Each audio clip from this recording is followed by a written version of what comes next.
stickers off.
I had dinner with 2 women at the same time.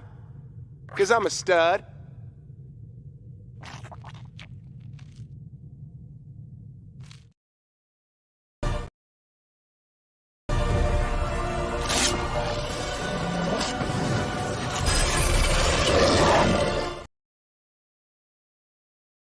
You guys seen that Flash trailer? Yeah. It looks good. It looks awful. Awesome. Yeah. You think it looks awful? Really? No, I misspoke. I think it looks awesome.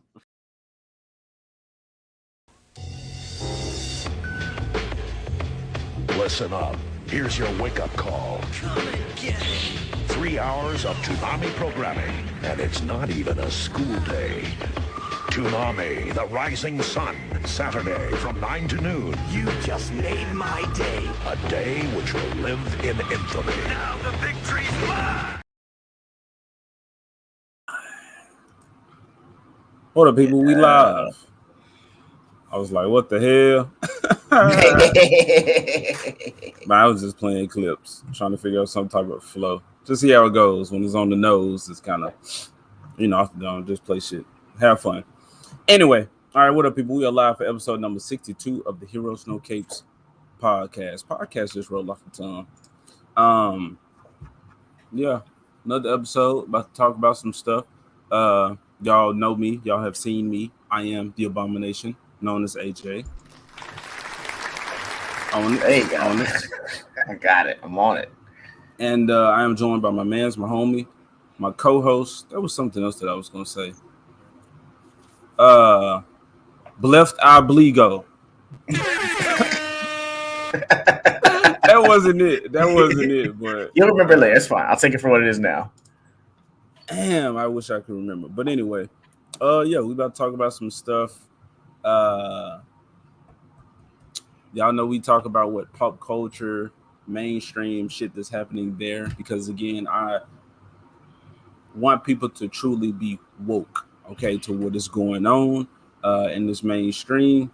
But then also, using those times, those moments of us shitting on them to kind of remember why we're here in the first place, why we're even invested, why we have a dog in this fight. Why we here, why we talking this good shit about them that deserve it. Okay, they're struggling right now with the strike. I don't know if we're really talking about that. Maybe we'll hit it, maybe we won't. I don't know too much about it. There you go, an aspect of it. Okay. Yeah. What's up, bro? How you been doing? It's been good, man. Work has been hell, but dude, I am so glad we got a chance to just sit here, shoot the shit. We had a great time on Static 2020's stream on Thursday. Y'all go check that out. Shout out to him. But dude, I've been waiting for this all week, man. Let's get into this. Let's talk about it. Let's go, man. There you go. Y'all know I be going after ego. Okay, I give him shit. I love it. He can. He takes it. He takes it well. Speaking of men taking it well, and flag stuff. Ego loves to stroke some DC. Whoa, and, that's quite the technique, sir.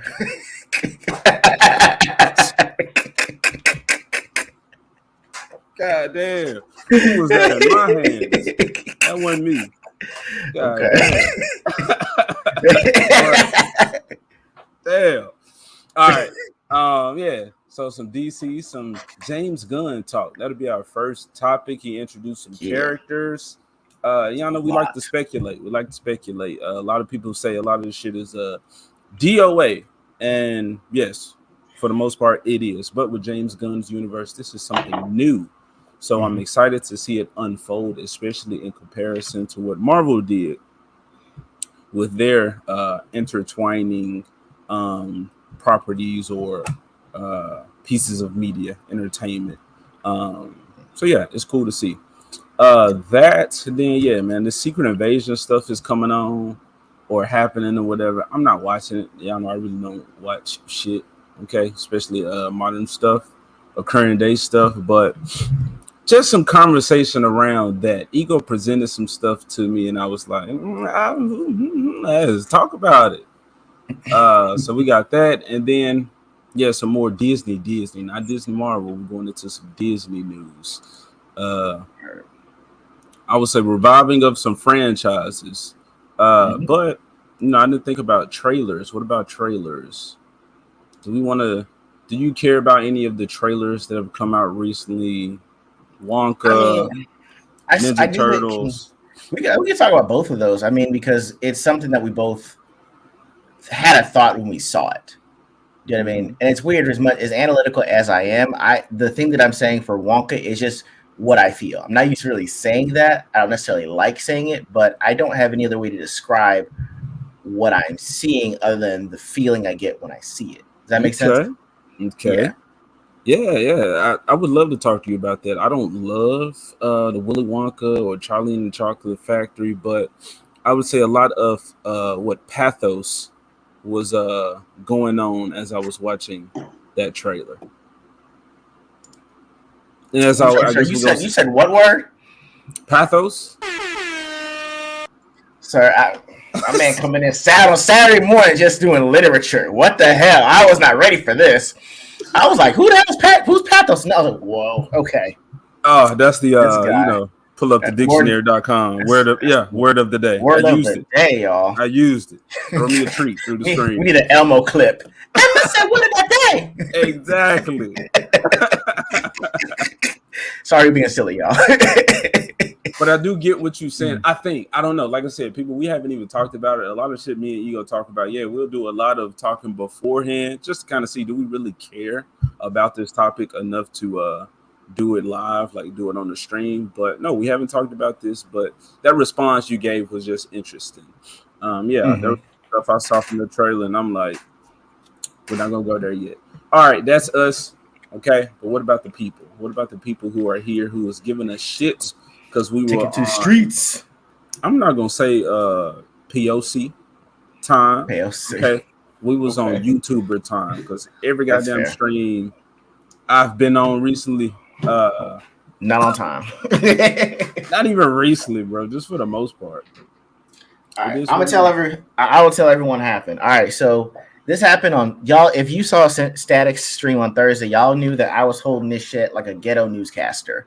My other microphone, the little blue one I had, it wasn't connecting to the desktop computer, and then I dropped it and it broke. So I had to scramble to get this one that had been hanging like a weird penis when we first started out. That one that was here. This is just me taking it off and just holding this shit like this. So your boy had to go to Best Buy and get this new microphone. All right, but this thing was This thing was a bitch to set up and then try to sync with the headphones. So that's what made us on YouTuber time, at least today. That wasn't AJ's fault. That was my fault. Yeah. That's a nice looking mic. That thing looks hard. Bro, half off, bro. Stiff. Rugged. It does, actually. It's a mouthful. Tell you that. That voice you just put on. Man. Okay. Dempsey, of course. Appreciate you, bro. Saturday morning hype. I see you got the flag. I think that's American flag in the background. America. Represent America. Good morning. Good Saturday morning. No capes. Jacob Ironside. Yep. What up, bro? Full heroes, no pants today. All right, don't show us. Big gate time. Oh my God. There you go. It was ego time today. We're on ego time today. This is my fault. They was going back and forth. Joker voice. What up, bro? How you doing? Yes, sir. Yes, sir. Nosferatu, my supernatural homie. My man. Glampire. My Glampire. What up, bro? What up? Sentient. What's sentient? Always Static. here. Here's a phone. What's up, Blas? There you go. Forget. Yes, sir. Boom shakalaka. Shakalaka. Oh, yes, sir. Well played. What up, John?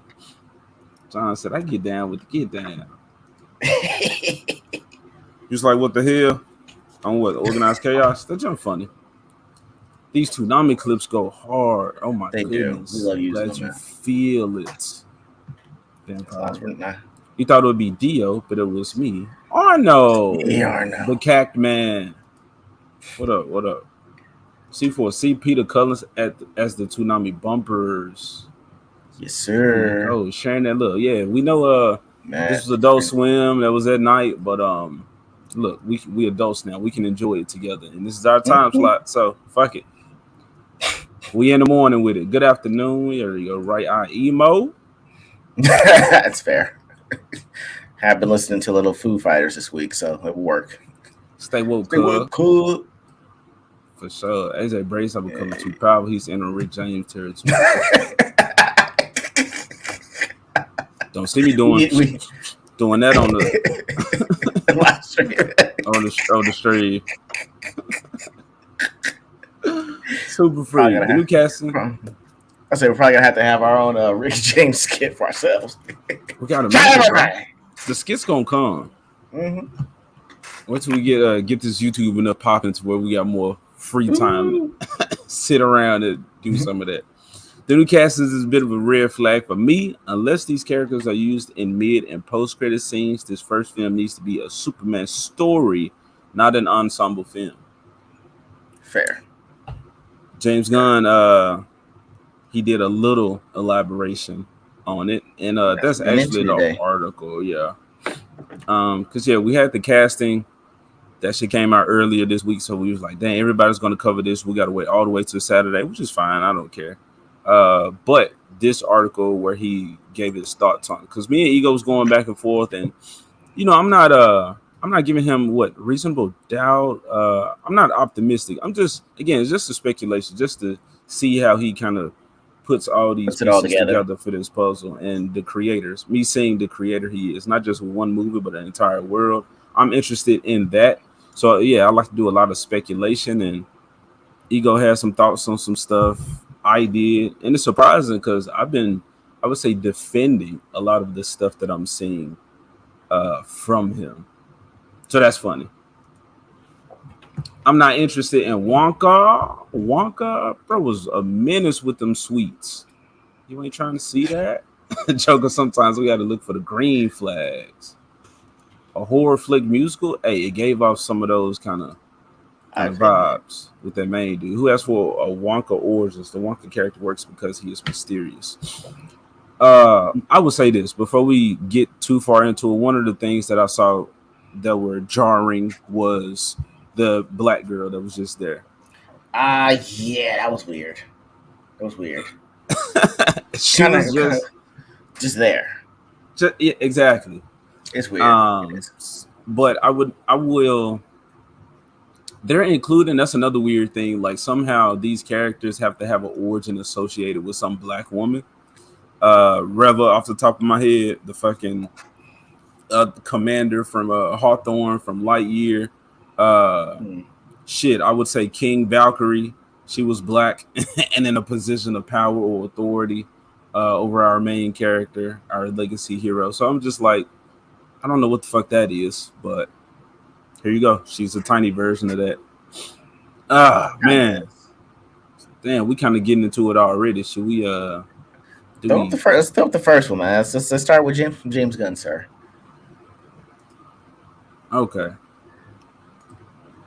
It sounds right. It sounds like they did want to kind of try to make a Harry Potter type movie. Like the Wonderful World of Willy Wonka. And it worked. That part worked. The Wizarding World. It did. It's we'll talk about it. Yeah. The Twizzling World.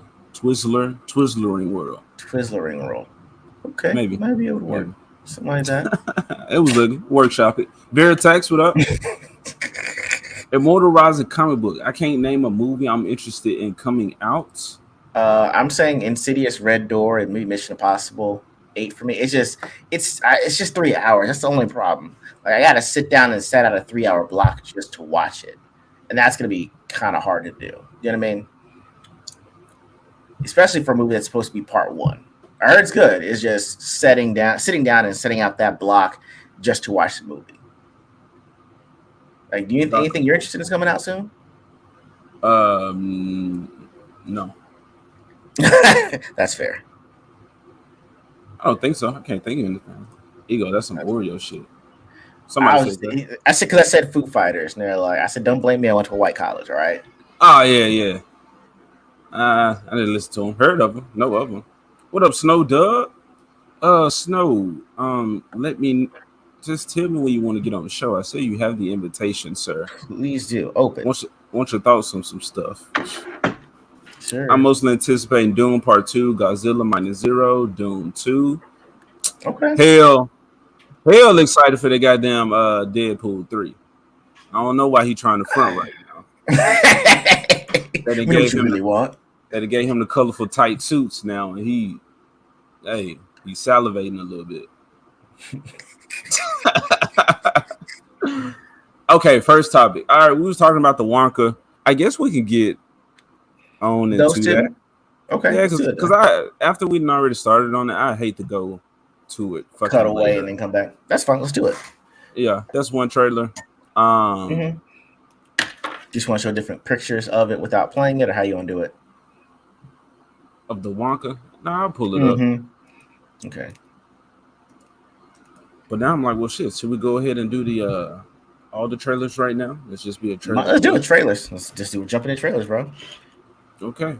Entertainment. Here we go. How do we feel about it? I am presenting my screen, sharing my screen right now, people. Hold the fuck on. Boomer moments. No. Just slow. Just slow. Okay. All right. Here we I go. spent the past 7 years traveling the world perfecting my craft. I'm going to lower it. Yeah, you have to. It's nothing we really need to hear. So quiet up and listen to Okay. Nope, scratch that. Reverse it. Okay. That was weird. The dialogue choice. He's trying to be quirky, though. He didn't do it well, but I would be interested to hear that entire. You know, he didn't audition for this at all, right?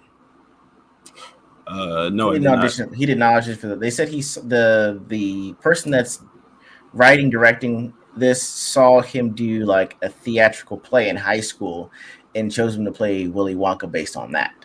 So it's not like there was ever a short list of actors to play this role. He just said, "Hey, you come here." So, but Dub said next week. All right, man. All right. It's just I hope we just talking about something that people actually care to hop on. About. We can never schedule these things because we don't know the content that's going to be presented to us necessarily. Mr. Wonka, I can see you're a man of writing. What are you doing? I'm making chocolate, of course. How do you like it? Dark, white? All right. What is this, like an orphanage or something? I don't know, but it's weird that he said I'm making chocolate and the chocolate girl show up. And the first choice of chocolate is dark. Without context, this is a fucking horror movie. This man said I went all around the world. What you making? Chocolate. You want a dark, light, white, cacao powder? How do you like it? Oh my god. This motherfucker's a serial killer. Picante chocolate, Mexican food like that. That was what she was Mexican. Exactly. It's like y'all really just on the nose with that shit. I don't know if it was intentional or not. It's a weird cutaway. Hey, that's how we reduce the population. Make them chocolate. Jesus Christ. I gotta watch that clip that you commented on about that. I'm like, Jesus. Hey, just pull a Mazda boo. Chocolate.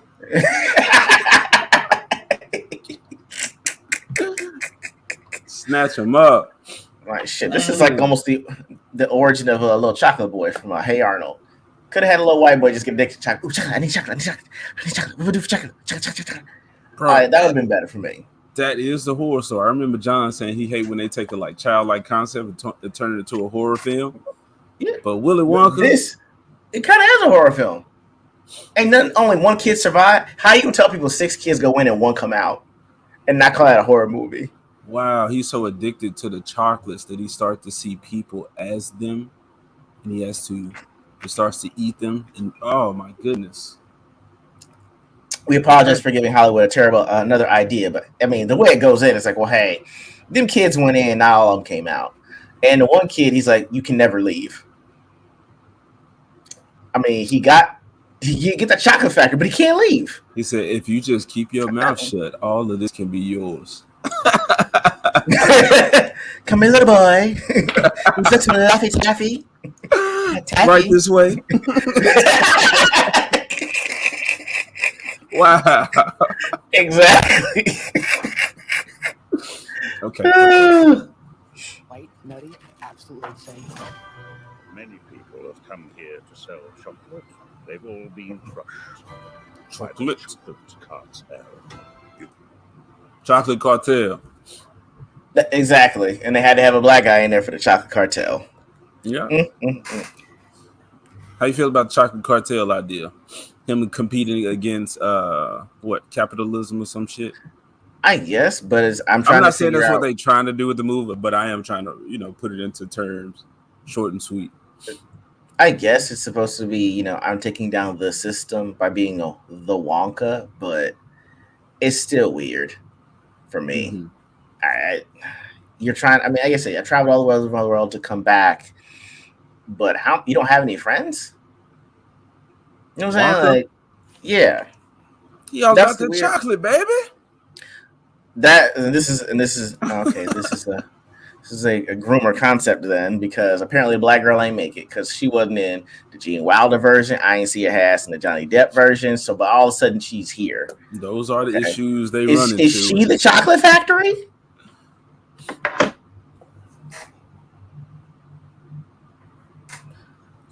You know what I'm saying? These are the issues they run into.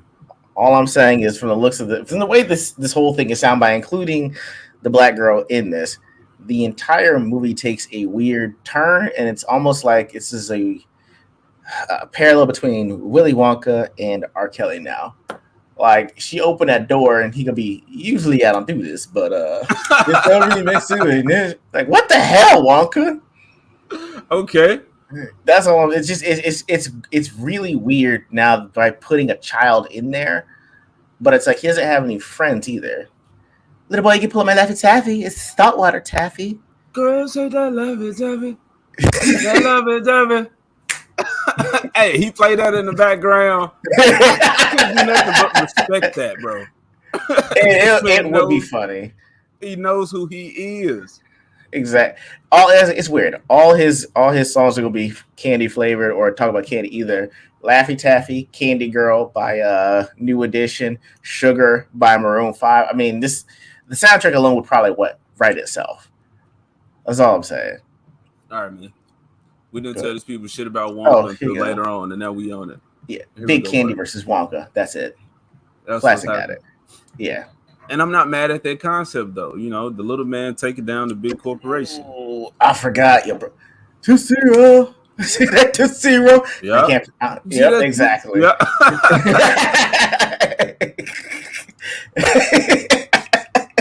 Well played, said shit.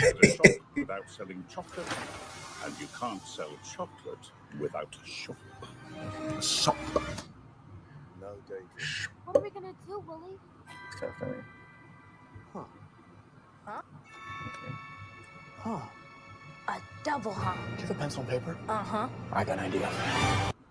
Bro looks like a good Willy Wonka, though. Yeah. That's where I said that's why I said it's different for me. He looks the part, but I don't feel the part. Oh. That's what I'm saying, is the fact that I like to say that there are people in general that have what I would call starry eyes.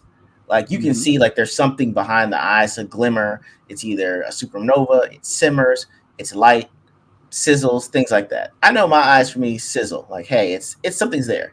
Like, hey, what's going on with this guy? Like, you got it too. However, and I will say to his point that even though Johnny Depp might not have the starry eyes. There's something behind that. He can do either the mysterious or the really, really quirky, right? Mm-hmm. And it works because that's what you expect from him. With Gene Wilder, man had starry eyes all day, supernova. It was bright, even though he was kind of a weird and mysterious character in the original Wonka. It's there. Like, I want to get to know this guy. He's like, hey, how's that going for you? And you can see it in his eyes, right? I don't see it in his eyes. It's like he's trying to play the part, but there's something missing from behind that.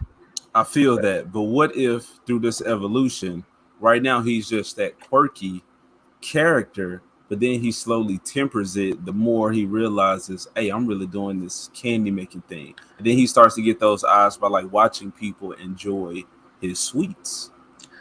Oh no, it's something that jumps off to me during the preview. Preview is supposed to be the best shots of the movie that you can present that make me want to go at it. Like Tom Cruise in Mission Impossible, say what you will, but that motherfucker, he draws you in. You're like, this mother, I'm going after this because he's trying to go at it. Do you know what I mean? Like with Timothy Chalamet, he's even. So unless you're telling me he's playing a serial killer, that works. I don't see him doing the quirky thing because it doesn't fit him. He would look the part, but it's just I don't feel like this is a Wonka that I'd really want to actually like be interested in because like, I don't see the emote. Like Johnny Depp was hilarious, and I'd never seen him be snarky before, but he can look the part and be weird, but he can still be funny. I don't get any of that from Timothy Chalamet at all. Mm-hmm. Bear in mind, I've only seen Dune, and that's the only thing I've seen him in.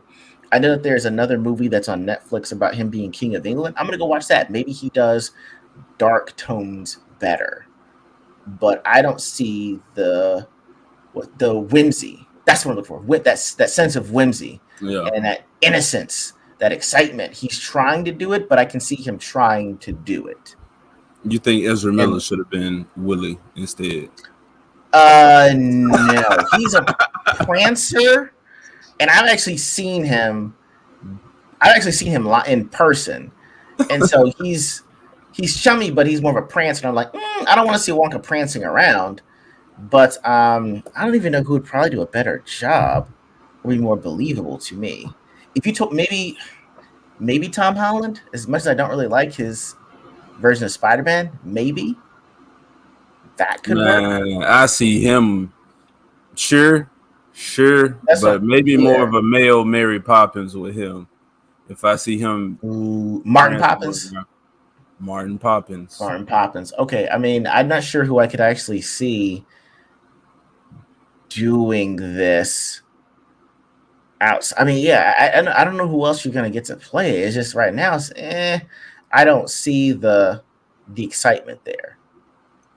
What up, JT Gunn? You.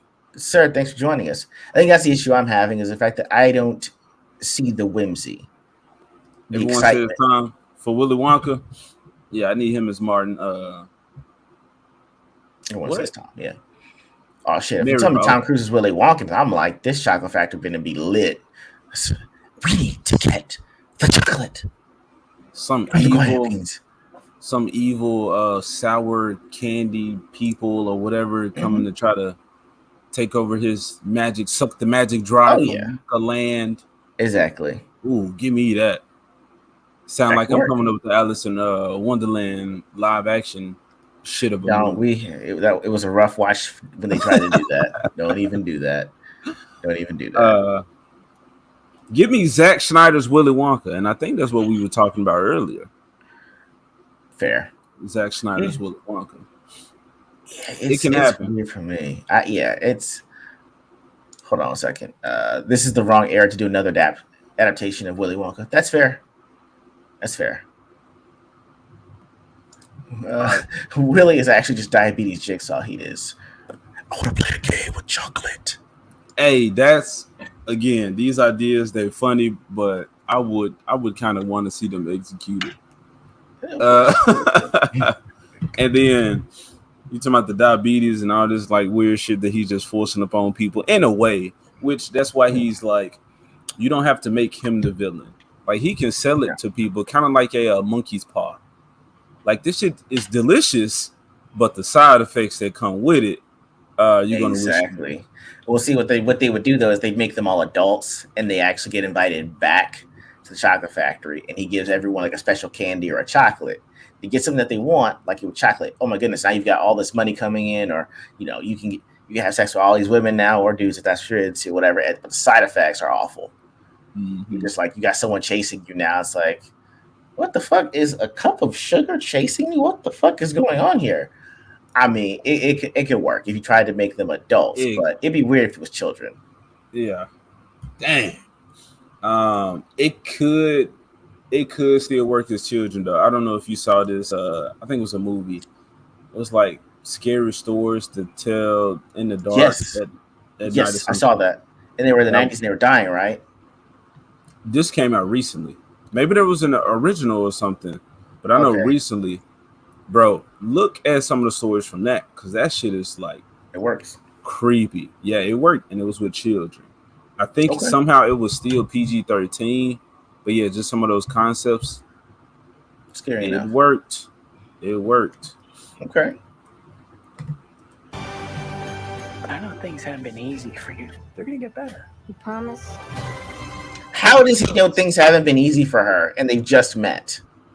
Maybe he didn't. This looks like because if you later on you see more adults, so I think this like some damn homeless encampment or some shit, and he just like rounding up the homeless. The girl gravitates to him, and he finds I like this little girl, like not trying to make it weird, but this person is like hard not to without her parents being there.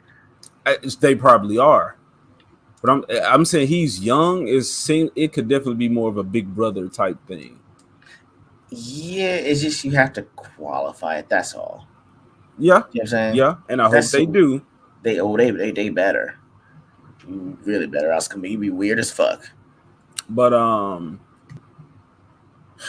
do I really want to? When you have this character, it does seem like I don't know if I want to say white savior. I don't know if I want to go there. Hard not to. See, that's why I'm like, damn, I don't want to just immediately jump to that. But he was like, I know things, haven't been good for you. And he comes in and just changed this girl's life. And yeah, it's like she's good enough to actually start the factory, but we haven't seen her in any other iteration, in any other adaptation. So including her makes it harder because when he grows up, she's not there anymore. Mm-hmm. That's what makes it. Right. So how do you when you go back and you add stuff that we haven't seen before to like add a layer of depth? When you mix race, it's hard. There are other considerations you have to take into consideration. Like if it's just a normal white boy, that's I guess that's fine. But you still have to qualify the relationship to me. Like two guys that are the same age, okay, y'all hang out. That's cool. You guys are contemporaries, right? The wider the age gap, the more you got to explain that. Like, why is a 10-year-old boy hanging with a 35-year-old man? Oh, well, I'm his baseball coach. Cool. All right, well, hey, why is a 12-year-old girl hanging with a 35-year-old man if you're not related? You're not a coach. He's 20, 21 maybe. And she's of what, 10, 11? Supposedly? I'd give her 13. 12. I'd give her 12, 11, 12. I'm trying to make it work. I guess, but even then, it's like an age gap that wide. You should have said in the trailer, like, "Oh, I knew your dad," or "Hey, where's your dad?" or "Where's your parents?" Not said it doesn't make it better. I mean, doesn't. That's what I'm saying. As a big brother, she's a preteen. He's just entered adulthood. A lot of people will still consider 20 a kid or 18. You're just developed more. But again, if he's passionate about this magical chocolate shit, she's a goddamn child who, especially if she's poor, she's going to cling on to that magic. She's going to cling on to that escape, and he's helping her to provide that. So I can see that relationship if y'all are some of the few young people in this homeless encampment. The other boys are just... Huh? I will say this. Hail the Lore's right, because when I saw The Crow, Ernie Hudson's character was with the girl that the Crow and his wife took in. and they said, "Well, hey, I know you know that they tell you like, hey, my mom's not the best mother, and these people took me in. They are, but at Hey, least they qualified why Ernie Hudson would always be talking to her like at night, randomly on like a Tuesday night at 2 in the morning, eating hot dogs in Detroit. They were like, okay. "Oh, this is the guy that was working on the case where basically my older brother and sister were murdered, and he's Mhm. checking in on me." That's fine because they explain it, but it's Chloe's situation. That's what I'm saying. It doesn't make it any better. All right. That's the most solemn vow there is. Where do we start? I'm sorry, Stan was the name. Come Is it on, Sam man. was? Pinky promise.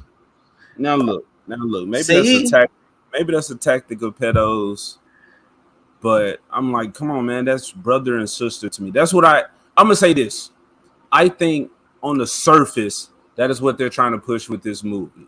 But me being woke to what's happening, I understand what could be how it happening looks. behind it. Yeah, and How how it it looks. looks and what this movie probably is lending itself to. But I'm saying, as far as a story, again, the little black girl, that's weird because the black girl ain't there later. So something has to happen, like you were saying, to justify her not being there later. But I can Right. understand if there was a younger child that was there on his journey to become Willy Wonka, Yeah, and how, and especially if he wanted to like children get the golden ticket. You know, this experience that I was able to give this one child that I grew up with by creating this special candy or some shit, or letting them see this world, I want to, maybe that child is not here anymore, and my mission now is to make sure I go and do that with all these other kids. That's how I bring value or magic or goodness to the world, like a Santa Claus type thing. Like, hey, kids Wonka feel good when Claus. you get yours. So okay, then you're gonna have to watch this movie when it comes out, then, bro, to verify all this. I'm I'll still not watch it with watching. you. I know, no, we're gonna have to watch it just to verify what you said, just to make sure, because I think it comes out for Christmas. I think they're really trying to hit on that time of year and make it more Wow. of a Okay. Christmas-like movie. So we're gonna go see it to verify what you're saying is true, because we clearly see this two different ways, and it's usually not like this. You're usually Mhm. not gonna be like, "Oh, wow, this is how it looks," but that's okay. And I'm like, "Hey, I don't know if I like this on the surface of how it looks." So we're usually flipped. So I would say we go watch it just to figure out if what you thought was originally was correct. I will set sail for the One Piece of Wonka, okay, at home, Okay, and figure these things out. fine. Okay, If it was just bland like any other Disney remake, I'd be like, all right, get this shit out of here. But I do see them trying to go for magic and invest you in this world. So again, creative points where creative points are due. And again, okay. besides the glaring issues, I'll give them. I'll give it to them. This movie is making me do it with all these other kids. That's not bringing goodness to the work. It's weird when you say it like that. You mean what you said? All right, let's keep going. Okay. Where's this? It's just weird. What's happening? Ooh, what's a chocolate that makes it fly? Let's find out, shall we? Who's for Havertop? Nothing to see here. Just a small group of people defying the laws of gravity. I guess.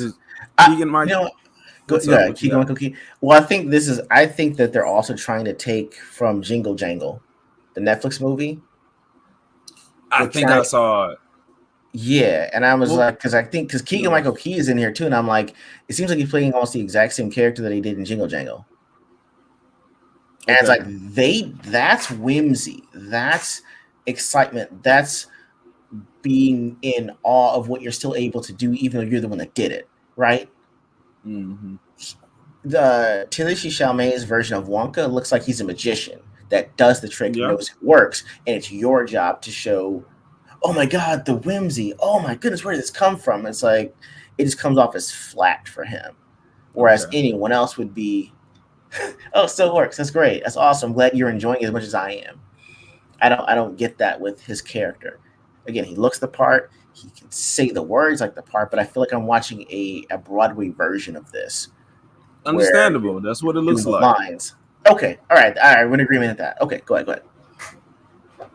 And my internet looks like it's about to fuck up. So there you go, people. Oh boy. You want to do a?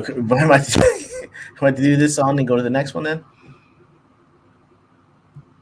Nah, I'm enjoying this. Okay, and I'm all right. surprised the people are actually here for this goddamn conversation of Wonka. So appreciate y'all for bearing through this. Please, thank you guys.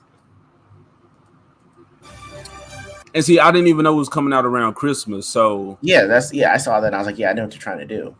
Yeah. But again, Jingle Jangle did this and put it on I gotta Netflix. see what Jingle Jangle is because I watched them Netflix Christmas little shows. I don't care to look it up anymore. I was about to. Yeah. Ladies and gentlemen of the Gallery Gourmet, my name is Willy Wonka. Yeah. Good. Too good. Yeah, pretty sure I've gained about 150 pounds in the last 2. Keegan-Michael Key, I was saying that he's actually, his lines have been funny in this to me. And I really don't like him in anything. Yeah, I really love his acting, man. I really do like his acting. It works. Sometimes, man. Sometimes. 2 weeks. You could change her life, Mr. Walker. Change all their lives. So like those older people.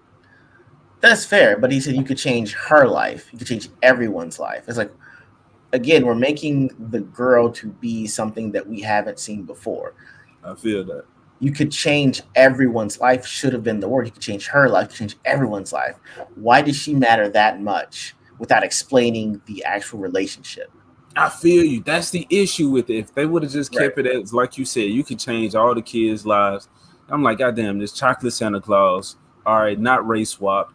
And it worked. And I would enjoy this movie. And then, some of y'all saying this Willy Wonka just tuning in. Yeah, Wonka. Yeah, it is. Yeah. So I can see how this story and origin.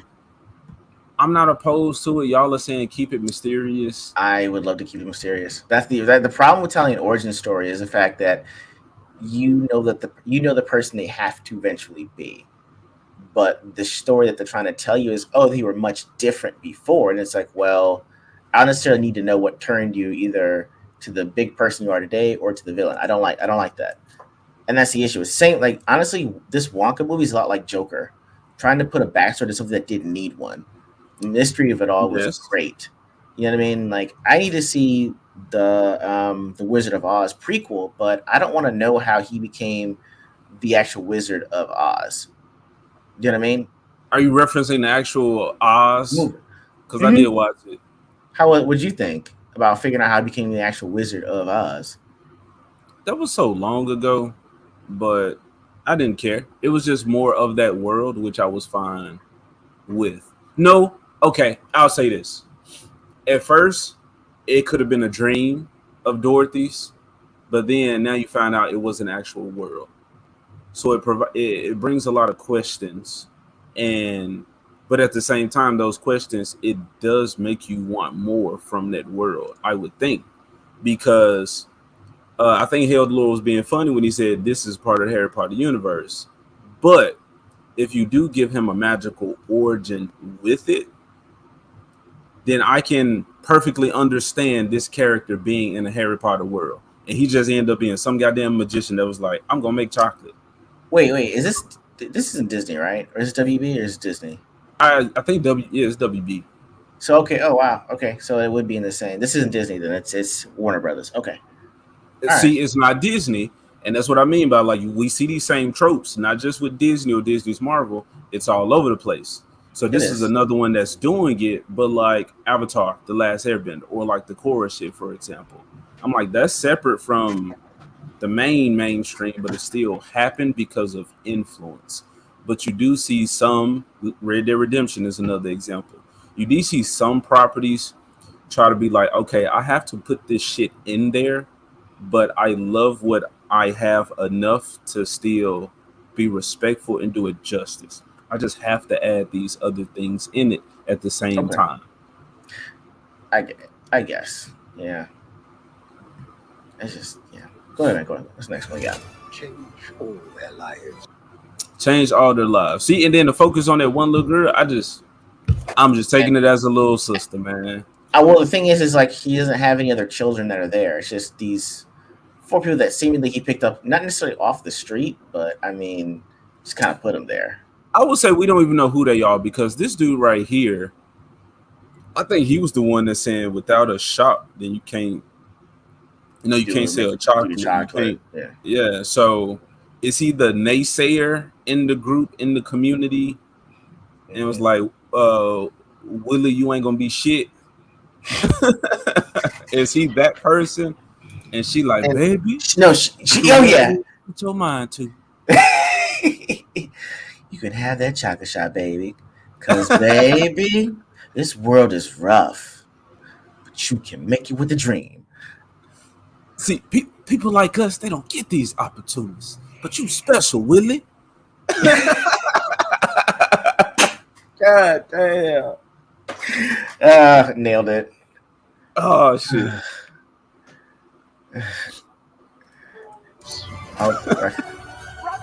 Fucking giraffes and flamingos in here. Every good thing in this world starts with a dream. Yep. So you hold on to yours. Here we go, Mama. Mark my words.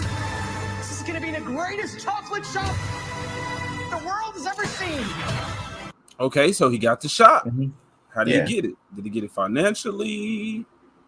Did he do the little deal something strange? You know what I'm saying? For that change. Bibbidi bobbidi boop. The world has ever seen. I guess. So you're the funny little man who's been followed. I will have you know that I am a perfectly respectable size for an. I get what you mean. This interaction with the Oompa Loompa, there's nothing whimsical. There's nothing comedic about it. It doesn't look like Wonka's having fun. He's like serious, like sizing this dude up. Like, it's like seeing if you told me, or if you put, God rest his soul, Robin Williams, and told me he was Wonka. He could sell shit out of that. I would love to. So you're the guy who's been following me. And he's not doing that. You know what I'm saying? He's in a mold, he's in the role, but it's not embracing how phantasmic this whole thing is and excited about it. You know what I mean? But I will say Hugh Grant as Oompa Loompa, dead on good casting. This is actually probably the best casting of this entire movie that I'm looking at right now. Bro, I'm just seeing Robin Williams. He's like, well, hey, did you see, get what you find? You happy with what you see? What do you want? What did you got here? You heard about I'm the chocolate man, huh? And he's like, what do you, he's showing him all the assortments of chocolate and candies. Yeah, because you can put him doing the genie thing to Willy Wonka. Yeah. Willy Wonka had them 40 bars. You'd be like, oh, shit, go up and go up. I need a song. I need a Willy Wonka song now. Exactly. And I don't have that. So I'm having trouble with embracing the whimsical of the entire thing. Everything around him is whimsical, but he's not. He's so here we go, mama. As Robert Williams type, like, whoa, mama, here we go. Yeah. Let's give him a show. Let's show mama, a show. watch a big boy shine now or some shit. Finally made it. Like something uplifting, not just so serious and so dramatic. Right. I would actually be okay if the problem for this was overacting. Yes. Not demure and trying to be serious. It's the fucking chocolate, dude. It requires a sense of overacting because it's not necessarily believable, but since we're in it, let's go 100 miles an hour. Let's go. And I don't see that with anyone that's casting except maybe Hugh Grant. I would also rather see if there was an actual like a candy world of some sorts. Yeah, in the candy world, yeah. And then show how he's trying to bring that to the people, as opposed to little man trying to make it fighting, the big company. Big candy. Just keep it again, that world, and he's bringing it to the city. Yeah, like he's bringing excitement to the city. Yeah, trying to, and this is the weird thing is that it's like with the Santa Claus thing. Like he didn't go to the city and was like, "I'm gonna build up shop and be the best toy maker." He was just like, I'm gonna Right. do my thing over here, then I'm gonna come over here and spread that. Right. to I the come to people. this. I bring this wild whimsy. So there's actually excitement, not angst, anxiety, or defensiveness. Mhm. You know what I mean? I think that was the premise for like the Music Man, old movie, 50s, and it was basically about a con man that would go from town to town and try to say that, hey, if you give me money, I'll make your town like a town band, and he would just go there and take all their money. And he actually goes to a town, falls in love, and actually tries to make a band in that town and settles and has roots. But he gave up and tried to. Everyone was kind of like, I'm not sure. And he's like, I can do it with this hand, this very hand. And it's kind of like he's a comic, but he's trying to get the people aroused into a frenzy to actually give them their money. Like I don't see the draw of a character like Timothy Chalamet playing Wonka. This motherfucker looks like he's gonna take me to that warehouse and murder me. It's almost like you see Sweeney Todd? Yeah. Now if you told me he was Sweeney Todd, it works. Yeah. That'd be good. I'd be like, yeah, this man's gonna take a neck. And I would say that's a failure of this trailer is you get both of those tones at places in this story. And it's weird. Yeah, you can't get comfortable with it. Headed now. Have a great day, guys. Sure. Have a great rest of the stream. Appreciate your Joker voice chat. Have a great weekend. Doodles. Keep talking. Whimsy is kind of dead. Keep talking. No, that's Joker's voice thing. Yeah. I was gonna say hashtag. Yeah. Whimsy is kind of dead to me in this one. I feel that. Yeah, there's no whimsy. And I'm not looking at the whimsy. I'm looking at the magic. The magic in comparison to the dullness around it. That is the goal of the movie, though. So I would say that it's working, but it seems like we should have had a lot more of that. Chalamet doesn't have to play it up. He has none of the mischief of Gene Wilder. Why is this movie necessary? It's not. It's not. Fucking Bumba Glotch. Calvin Candy better make a cameo. Hey, maybe there's evil Willy Wonka. Maybe he's the guy in the story we talking about. Yes, because he loves that brown. That he loves that chocolate, that milk chocolate. Okay, that's a joke right there. I'm about to turn this chocolate into milk chocolate. Hey, make a villain. Make me understand. I hate this guy. Bad things should happen to him and the hero, the main character. That's the guy that should make them happen. Or you pull a Lion King. I know, pull a Lion King. It always circles back to Lion King. It's a circle of life. But Simba didn't kill Scar. He just got him up off of him. He went tumbling over a cliff. The hyenas killed Scar. It was his own doing. That bit him in the ass. I just had a thought. You know who could have played Willy Wonka way better? Who? Charlie Day. Maybe. Yes. Give it. You never watched Always Sunny in Philadelphia, do you? Not a lot of it. Okay, you remember the Dayman play that they put on? No. Dayman. Oh, fight to really? You don't remember that? At the end, he dresses up like in a yellow suit with a white hat and white shoes, and he tries to make a song that he has on there, and he's talking about what should we call it? About being the Dayman. I could work. I'll work. I would say it work. Oh, dude, Wonka's gonna break out in a Reese's Puff wrap. Hey man, bring it on. Peanut butter chocolate flavor. I hate a Reese's Puff. And I love Reese's. Was awesome, man. I love Reese's Puff was awesome. I hate them damn cereals. AJ Ego, thanks for stopping by last night. Love you guys. Oh yeah, I just read that, but yeah, man, Cannoli's been doing fucking amazing. I need to hurry up and make Mrs. Cannoli's avatar like quick. Really, sir. Yeah, so I can attach myself to their success because they steamrolling. Black and Black Crime and Lion King. Damn. Kimber's light skin. Yeah, I didn't know. I don't.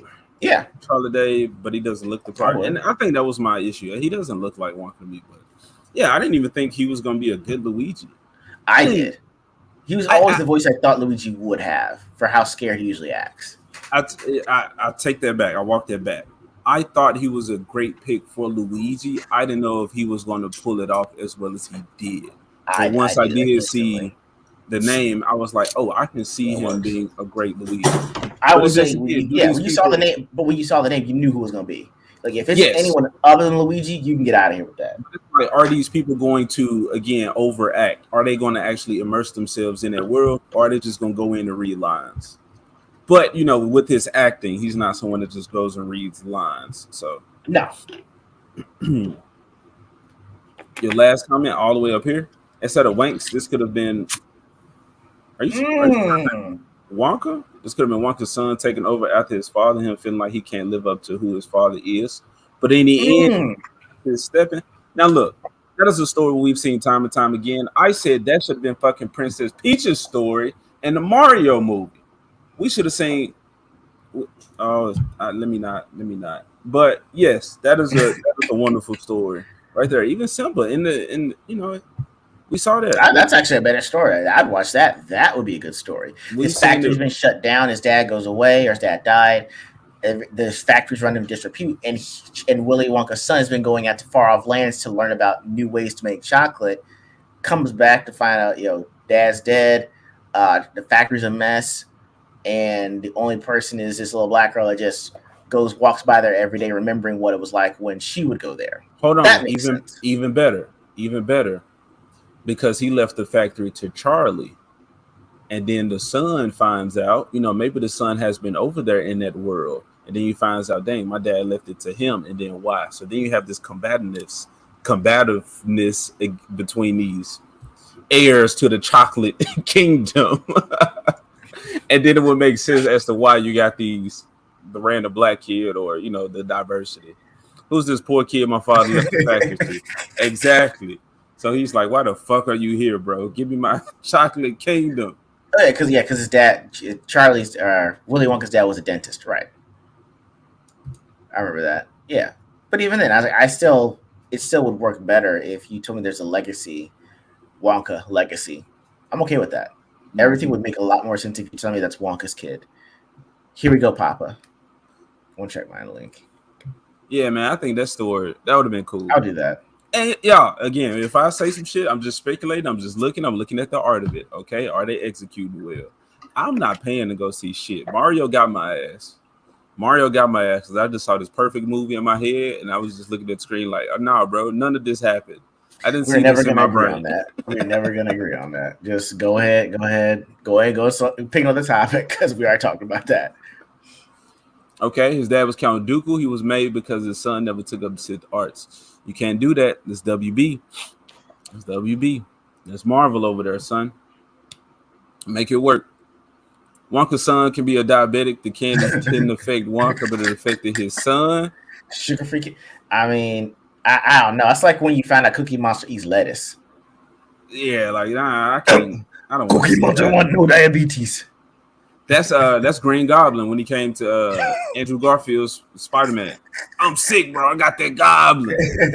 I suck your webs, man.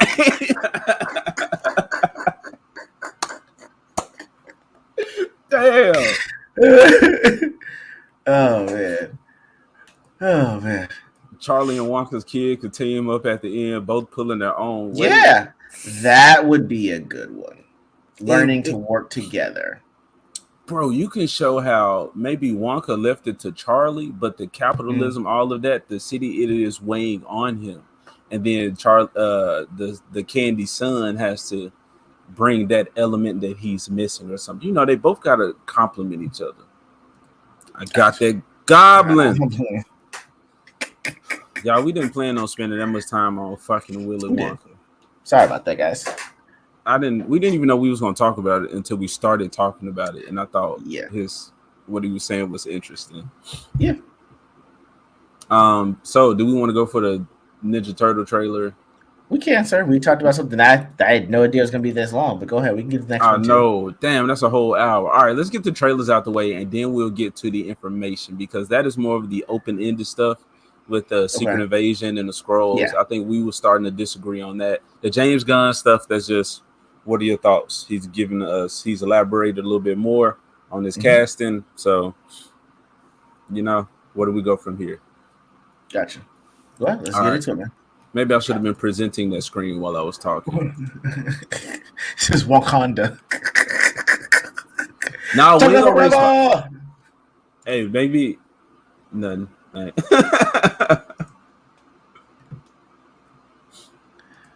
Do y'all care about the turtles? Ooh, I had no idea it was gonna be this long. Bro, we keep walking into it. Y'all getting us. All right. Y'all chat on our ass today. Wonka to transform into a skateboard. Hey, if it was an edible skateboard, you'd be all over. It's kind of like you was telling me about the Kyle Rayner or with the new generations of the power. You had one making the making candy for the kids, and then you got his son out there making edible panties and shit. Out there smashing broads. His dad like, bro, I can't leave my factory to you. Gonna spend all this chocolate money on hookers, bro. That's why you can't have it. I care about the turtles, but not these turtles.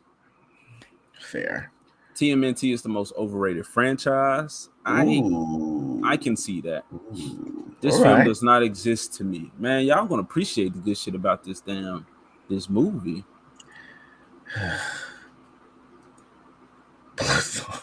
Blue thong. Yeah, bro, little Twizzler thong. Fruit roll up. Little fruit roll up. There you go. Ooh. Hey, that's hot, man. Let me stop before I become Willy Wonka. Blilly Blanca. All right, turtles. I like if this is like Willy Wonka. It is. All right, go ahead. Yeah. If this is the trailer, I think it is. There was a lot to take from it. Okay. All right, go ahead. Turn it up a little here for y'all. All right.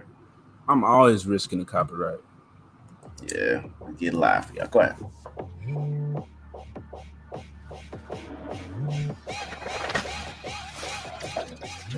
Goddamn cool ass music in the background. It's true.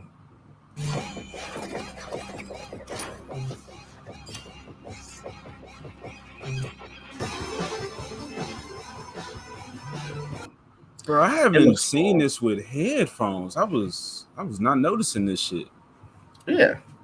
Kick the bass, sir.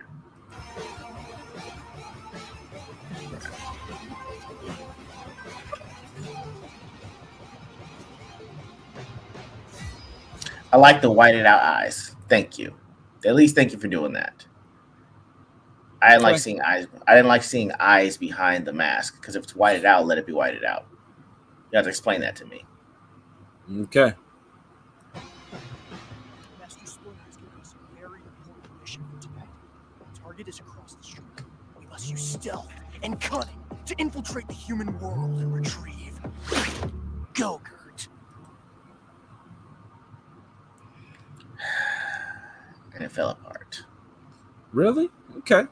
Yes. Okay, Batman. Dude, what? I'm just trying to hype you guys up. Give me that list, okay? What else we getting? 4 quarts of non-fat milk, ice cream, fruits and veggies, and a party-sized bag of Cool Ranch Doritos. I like cheese He was very specific about the party size. He underlined it twice. All right, Donnie, you're on. Okay. So you spoke Why on Donnie got glasses? Man. Okay. What do you mean? Why does he have glasses? I don't like that. Donnie didn't wear glasses in the original. I love Donnie wearing glasses. Mm-hmm. You would. Y'all would. Ain't Donnie the leader? No, that's Leo. Okay. All right. That's the blue one. The one who they were saying, all right, Batman. Okay. Okay. So you say you like the whited out eyes. Now I did. I do too. But to see that it was for a joke, how do you feel about it now? Because you're treating it like a joke. However, you could, if you're doing the whiteout eyes or don't do them at all. But the funny, I agree with having brothers. Okay, Batman, that was funny. Mm-hmm. It's just it ruined it because I thought it was going to be all whiteout eyes the entire time. I'm okay with that. Like if it's a mask and you put it on, like show me the whiteout eyes. I don't have to see the actual eyes.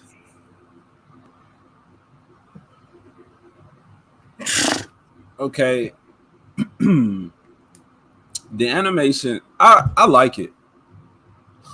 I like it, but my thing is this is not the Turtles that we should be getting right now. No. But I've said in my video when I reacted to the first trailer, the turtles are all over the place. And like you got the Nickelodeon turtles, you got the Michael Bay turtles, you got the TMNT Rise turtles, and then you got all the turtles that we grew up with. So this is just more of the same. So I'm not mad at them for that. What they're doing with the turtles themselves, I see Seth Rogen, and I watched the interview with everybody who was working on this, the voice actors and Seth Rogen, and none of them mentioned the older turtle shit when they was like, where did you get into? What do you care about it? So I would say that the care, the deep love and affection is not there. Yes, just because he's a nerd, but the differentiating between them, the showing the personality of the turtles, I like that aspect of it. But the color would be personality enough. That's what I'm saying is the issue. I mean, by so seeing Raph with the full covering, like we see up here, like that started later. I think that was some Michael Bay shit, actually. Giving him that and like more like bandages and like bruises, showing that he's like the tough guy. He's always roughing it. And then you got Mikey, who has like the sports tape, might have the skateboard on him. Maybe he drew on his shell or something. Like that's a lot of personality. And then Leo would have like more gear on him. And maybe, more like the smoke bombs, like shit like that, like traditional ninja weaponry. And then Donnie with little experimental stuff. So I like that, like him having the headphones on right now. When the other trailer, when he was like, and we might watch that one, I don't know, but when April said, Black April, Turtle April said, y'all hiding in the shadows, like that's sus. And he's like, oh, she said sus, like no, like I don't be sus. It's not good to be sus. I want to be no. And so that sounded to me like when we was young and we would call people gay. Oh, bro, you gay. Oh, he gay. And it's like, no, I'm not gay. I'm not gay. So it's like that's what I felt like I heard from them when they was doing that.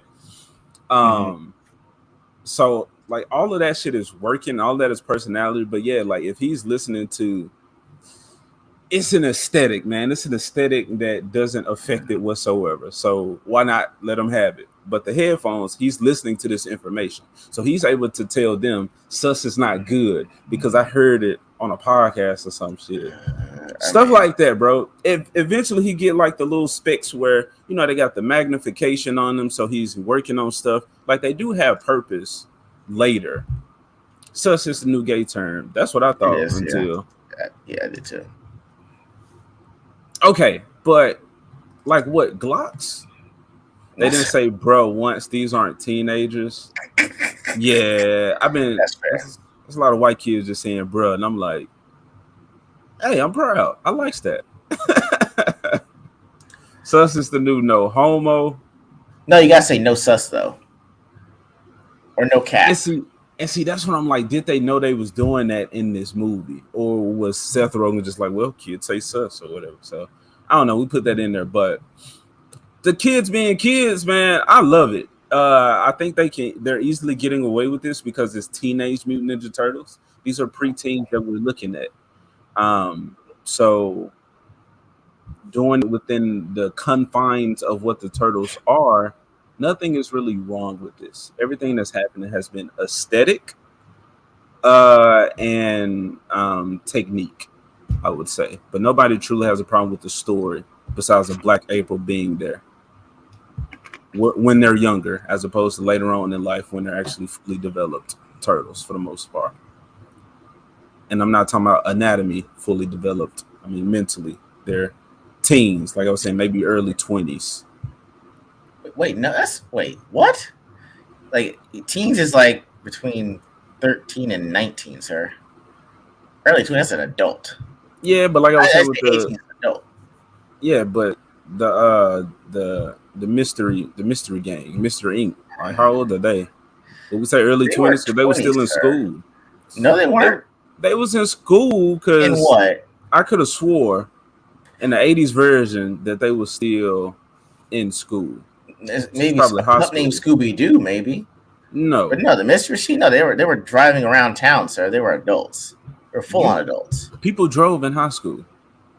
Yeah, but not town to town solving mysteries, sir. That's something adults do. I'll They give were you not that. teenagers. Yeah, they try, and that's the Midtown. problem. That's the problem with the Scooby Doo that Mindy Kaling did, was because they're in high school. Like they weren't doing that shit in high school. Hold It's on. either they've always been friends, like they were Now like 6 or hold on. 7, or what? Coolsville High. Coolsville High. I know What that year was was the this, goddamn sir? school. What year is this?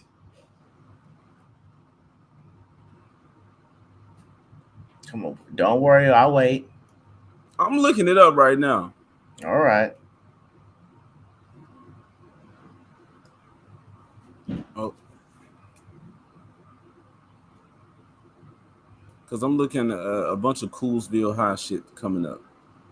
I did go to school. I did, but those were the weird kids, though. Even for the homeschool kids, they were the weird homeschool kids. Weirder. Coolsville High on the Scoobypedia site. It has a football team.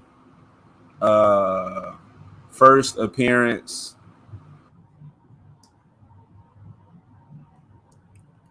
When was it? Oh, dude. Oh, did your internet just go out, bro?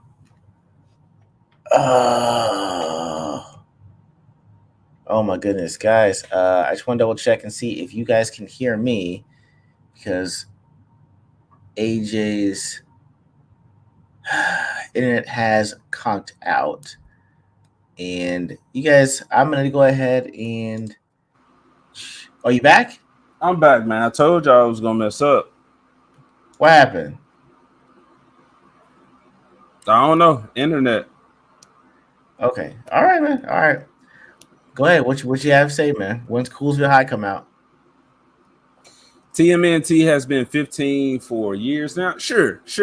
15. I said 20s. Now we turn to Scooby Doo. Whatever. I'm talking about older, more mature teenagers. So 15, 16, I could take that, But there you go. I'm just saying they're leaning into the preteen aspect of it under the umbrella term of a teen.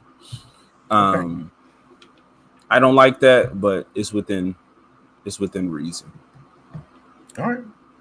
Toiletries, So we Raph, you're stocking up the pantry. Party size. What? No, go ahead. Like this, like saying he was serious about it. He underlined it 2 times. Like that's some brothers would do. Don't fucking notice, but sure, Donnie noticed it because he's the smart one. This is important note taking skills right here from Donnie.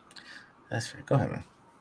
Why can't Donnie have glasses? Let me ask y'all this: since y'all crying about the glasses so much, because Dempsey said it's not a personality trait. That's why. Hold on, but still, what is wrong with the turtle having glasses? It's not tactical. Number one. Number it can 2, turn into something later on when he's actually an adult. You're assuming he's gonna do that. I did say that, but also from the Ninja Turtles cartoons, the 2000 ones, he worked on his glasses enough to where they're actually helping him to work and to design shit. So they have a purpose at some point. But I'm saying you drop this right now, and then later on you're like, wow, that actually evolved. You're assuming they're gonna do that stuff, and I do not think they're gonna do that at all. That's all I'm saying. Okay. All I'm saying. He was very specific about the party size. He underlined it twice. All right, Donnie, you're on toiletries. Raph, you're stocking up the pantry. And Mikey, you're on junk food. Sir. And remember, don't let... I hate this Mikey. Thank you. This Mikey. And why he's so tiny. Any human see you. Because why? Humans are the demon scum of the earth. Avoid them. Don't say hi. They lust to murder that which is different from them. To interact with them is to die. And hey, I know that's objectively prejudiced, but that's what that taught us. I think humans seem kind of cool, to be honest. Beyonce. Drake. That guy's the goat of all love time. to have a champagne brunch with Tom Brady. Guy Fieri seems like a fun hang. Too much real world. Too many references. Too many pop culture references now. Yeah, man. It's too much of that shit for me. Oh, Donnie got the utility pack on. Is that not character, people? Huh? A guy who likes to have room for extra things because you might need them. I guess it's just, why is it in his shell? Why can't you hide things in your shell? That's all I'm saying. What opening do you see from a fucking turtle besides the opening to fit their body? That's like a woman putting shit in their bra. So why do I want to dig into my body for something?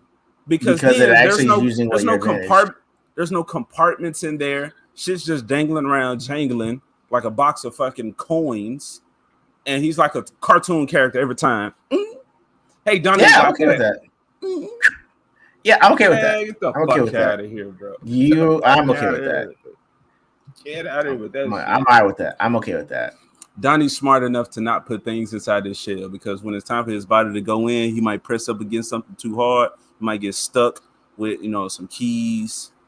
Cool. That's fine. I'm okay with that. I'm completely okay with that. I've always wanted to go to Flavor Town. Look, we all think humans are cool, but we got a job to do.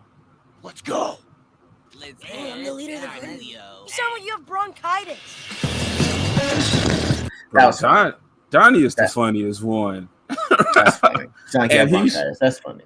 He should not be, but at the same time he could, because he's smart. So he could be like just smart on a whole nother level of the other ones. And I hate Mikey being so damn tiny. No April in that one. How do we feel about Master Splinter's words to the turtles? All he had to say was, you must be silent as ninja, unseen, unheard, and skilled. But I want to meet people. They're actually pretty cool. That's how you do that.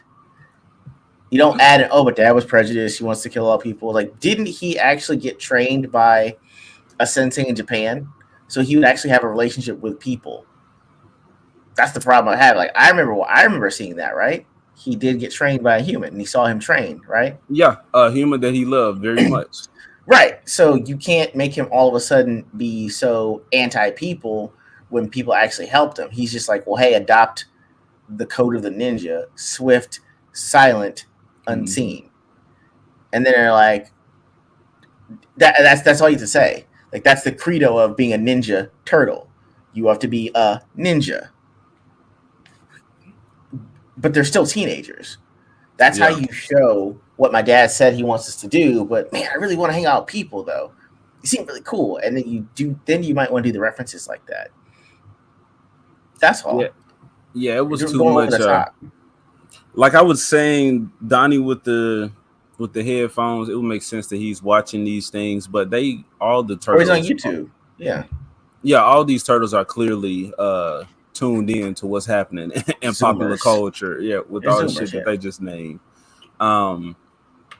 Look, man, as far as the turtles, like I like what they're doing with them, and I would love to see a younger turtles like this, simply having fun, and maybe they're going out and sure, maybe they can fight crime. I don't know. We got teen or kid superheroes.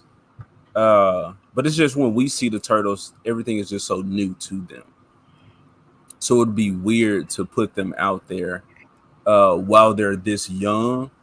But like we were saying with the Wonka, to see later depictions of these characters, none of these things are there for the great internet reception. Exactly. See? We try to have try to modernize it. You're gonna have modern problems too. At the same time, though, we might have known people to steal cable. Ain't no reason why. I can see them right now with their Splinter. Donnie, come fix the cable box. And then Donnie then wired some fucking internet from some apartment complex or some shit, and it's down into the sewer.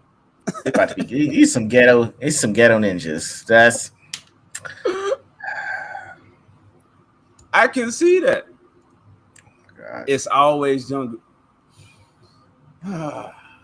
Look, I'm just saying. You should establish a pattern, sir. I'm just saying. It's for the kids, man. It's for the kids. Okay, it's for the kids. I really want one of the turtles to question his gender identity. Mikey. It's Mikey. They gonna make it Mikey. Yeah, the puny one. Go ahead. Yeah. Go ahead. The young one. Oh yeah. Mm-hmm. The what is he called? The twink. I learned that from Flaccid. That ain't rhetoric that I use on a daily. goodness. That's that jerk jargon. Jerk jargon. Do we want to see the? I want to see it, bro. I want to see the sus clip. Just go to the sus clip, and then we'll talk about that and go to the next thing.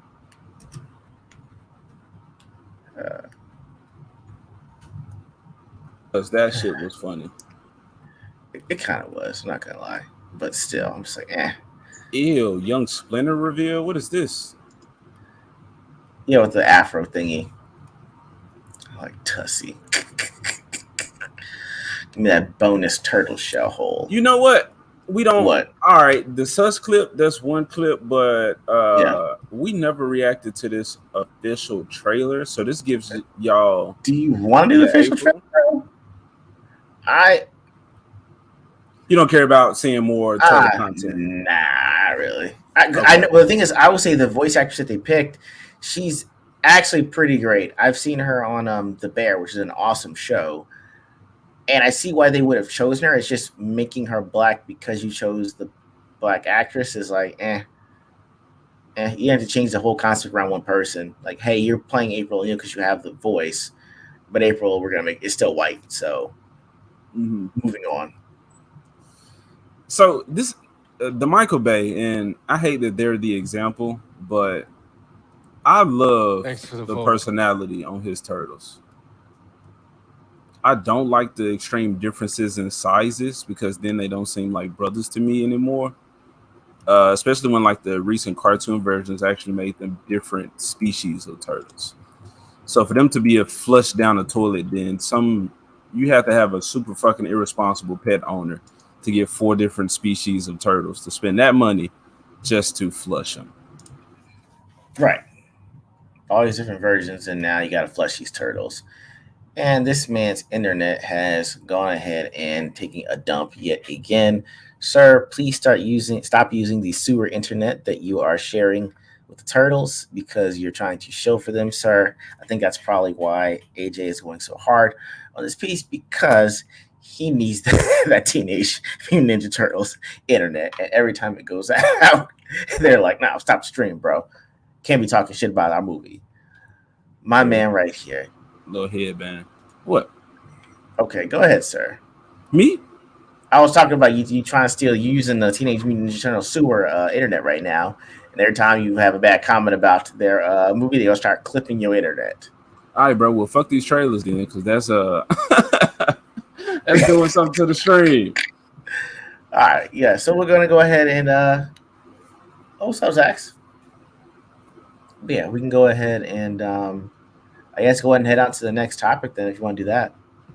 The Bear is a really good show. What up, Duke Devil? Hey, Duke Devil. Good time streaming with you on Thursday, sir. All right, people. Y'all have listened to us talk for like an hour and goddamn, I almost have. Yeah, that goofy ass live action turtle shit. You know, I liked it. I enjoyed it. But I'm just saying, take these other goofy ass turtles too. That's what they done turned into. Or that's what they've been for the most part of their life. So it is what it is. Fair point. All right. We got a next, sir. How do we want to do this? We didn't plan on doing that. We got straight to it. Finally, we get into some articles and some information that, you know, y'all can actually use for your goddamn lives. So I think we're going to, y'all gonna get a break from us. Okay? Sure. Go listen to some ads, commercials.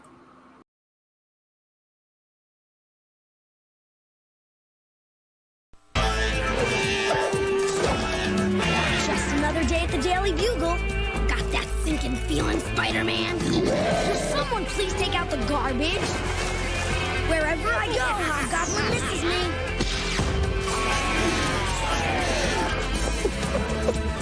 How about a little trim, Spider-Man? Not too much off the sides, Doc Ock.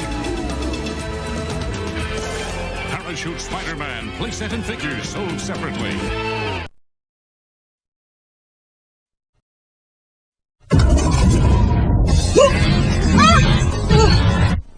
Well, I only play for the fighting. I appreciate the expansive multi-tier environments and the 16 characters with the pixel shading bump mapping. and the rich plot development. Seriously, why else would I play it? She kicks eye. Rated T for teen.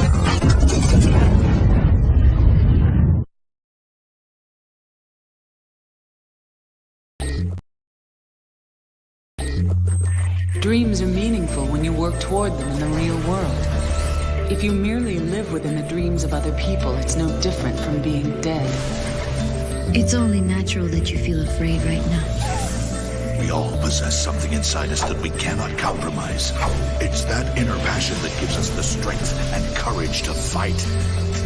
You have no right to tell me what I'm allowed to do or not do, or what knowledge I can or cannot learn. Don't you know you gotta enjoy life, or it'll slip away? The world needs all kinds of people. You should do what you wanna do. Only one small part within a much greater flow. Nothing more than a fraction of the whole. But by putting all those ones together, you get one great all. That's why I won't ever give up. We are getting stronger with every step we take.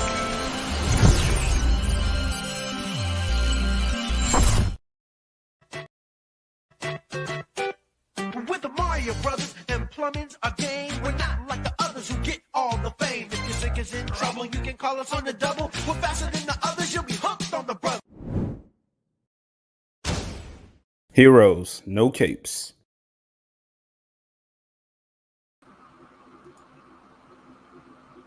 All right, we're back in here. Hope y'all enjoyed that. Back, yes, sir. Quick break from our voices. All right, hope the stream don't get canceled or take down because of them copyrights. But I don't remember getting anything for those clips I showed.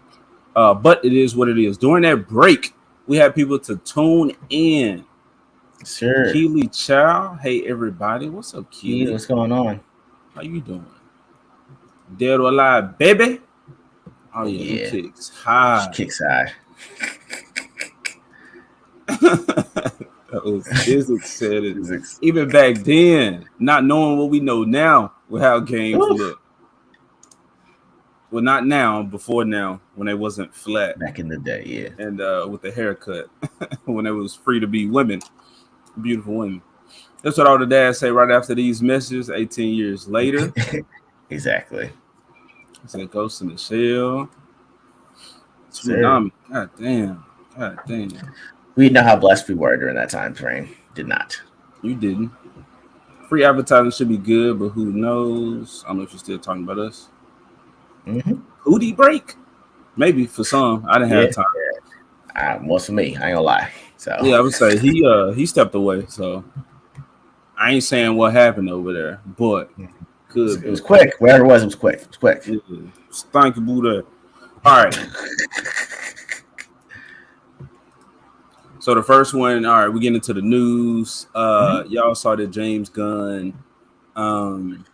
announced or showed the casting for 3 new characters. Who was it? Hulk Girl, Mr. Terrific, and Green Lantern. Green Lantern. Oh, Metamorpho too. Metamorpho too. Yeah. Okay. And we was going back and forth. We was like, why is this happening? And I said to Eagle, I don't think we did it. Maybe we did on the stream or not. But I was saying maybe this is the story. I think James Gunn is going to come in. His theme is going to be validation. And I know I say the Ezra Miller thing and 2 flashes to identify him as a they, them, or whatever. I say that jokingly. I'm jokingly serious when I say that. I know James Gunn ain't have total control over that or say so or whatever, but he still. He does have total say so. That's the thing I'm talking about, though. Okay, so he approved of this. It went out 2 flashes as opposed to what happened in the comic book. There's a lot of things that weren't the same as the comic book. Still. Okay. With the newer characters coming about, again, I've said with Damian, maybe using Blue Beetle. I'm sure Jonathan Kent is coming. The younger cast that we've seen, I think they can. He will use these older characters to validate them, send them on their journeys. That is what I said. Okay. I don't know if I'm completely wrong after watching or after reading this article. Okay, let's do it then. I guess I'll read it, even though something going on with my throat right now. I'm looking up just in case I can back up for you. All right. Okay. All right, I'll get to it. James Gunn explains the presence of many DC heroes in Superman Legacy. James Gunn provides insight and inclusion of multiple DC heroes in Superman Legacy following the recent casting announcements. Okay. So a lot of this was fluff. It is just telling you what I just said. You got some people playing these characters: Hawk Girl, Guy Gardner, and who's the other one? Mr. Terrific. On the other hand, we'll be playing the character Mr. Terrific. Oh, we talked about this too, because if I'm not mistaken, the dude who's playing Mr. Terrific is the same dude who played Darwin in X-Men. No, it was Days of Future Past. First Class. There you go. One of those two movies. But he played Darwin in that. And I said, if you look up Darwin, he looks very much like an alien. I'm like, I don't know what's up with these live actions or these whoever they are, but when they see an alien, they see black, for some reason. But it happened with him, and I guess he's coming back to play this dude, which he looks and is built nothing like. So director James Gunn has explained the reason behind the inclusion of these DC heroes in Superman Legacy.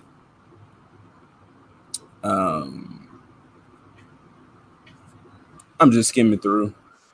Okay, well, this is what the person is saying based off his response. In response to a fan's query on Threads, Gunn emphasized that their presence is justified by the story itself, stating that these characters align with the narrative he is crafting. He firmly believes that the story should always take precedence and dictate the choices made regarding the cast. Gunn also reassured fans that Superman and Lois Lane are the central focus of the film. Okay. Now, this is my confusion right here, because I said it's going to be Jonathan. I'm seeing the name Lois Lane. I'm not seeing the name Clark Kent. But some Superman fans might tell me that, it's okay to call him Superman because that's his name. Well, nowadays they'll say it's just a mantle. So I don't know. But he says they're the central focus of the film. Superman Legacy promises to delve into the character's journey, exploring the delicate balance between his extraterrestrial origins from the planet Krypton and his humble upbringing in Smallville. Per the official synopsis, the film aims to portray Superman as a symbol of truth, justice, and the American way, relying on his inherent human kindness to navigate a world that often overlooks these virtues. The narrative focuses on Superman's personal growth and inner conflicts as he strives to reconcile the contrasting aspects of his identity, seeking to leave a lasting impact on the world around him. I need some James Gunn's actual words. Yeah, I'm not getting anything else on that other than that. Yeah, it says director James Gunn aims to explore new adventures and character development, steering away from the familiar origin story that fans have come to know. So that's something maybe to note. Different origin. In an interview with the newspaper El País, James Gunn emphasized his commitment to breaking away from formulaic patterns often found in other superhero franchises, which we've talked about previously. Rather than repeating the same old content, Gunn seeks to create engaging and thought-provoking films that captivate audiences. By selecting talented directors and writers, he aims to infuse the DCU with their unique storytelling prowess. His words: I'm hiring great directors and great writers. It's going to be interesting stuff.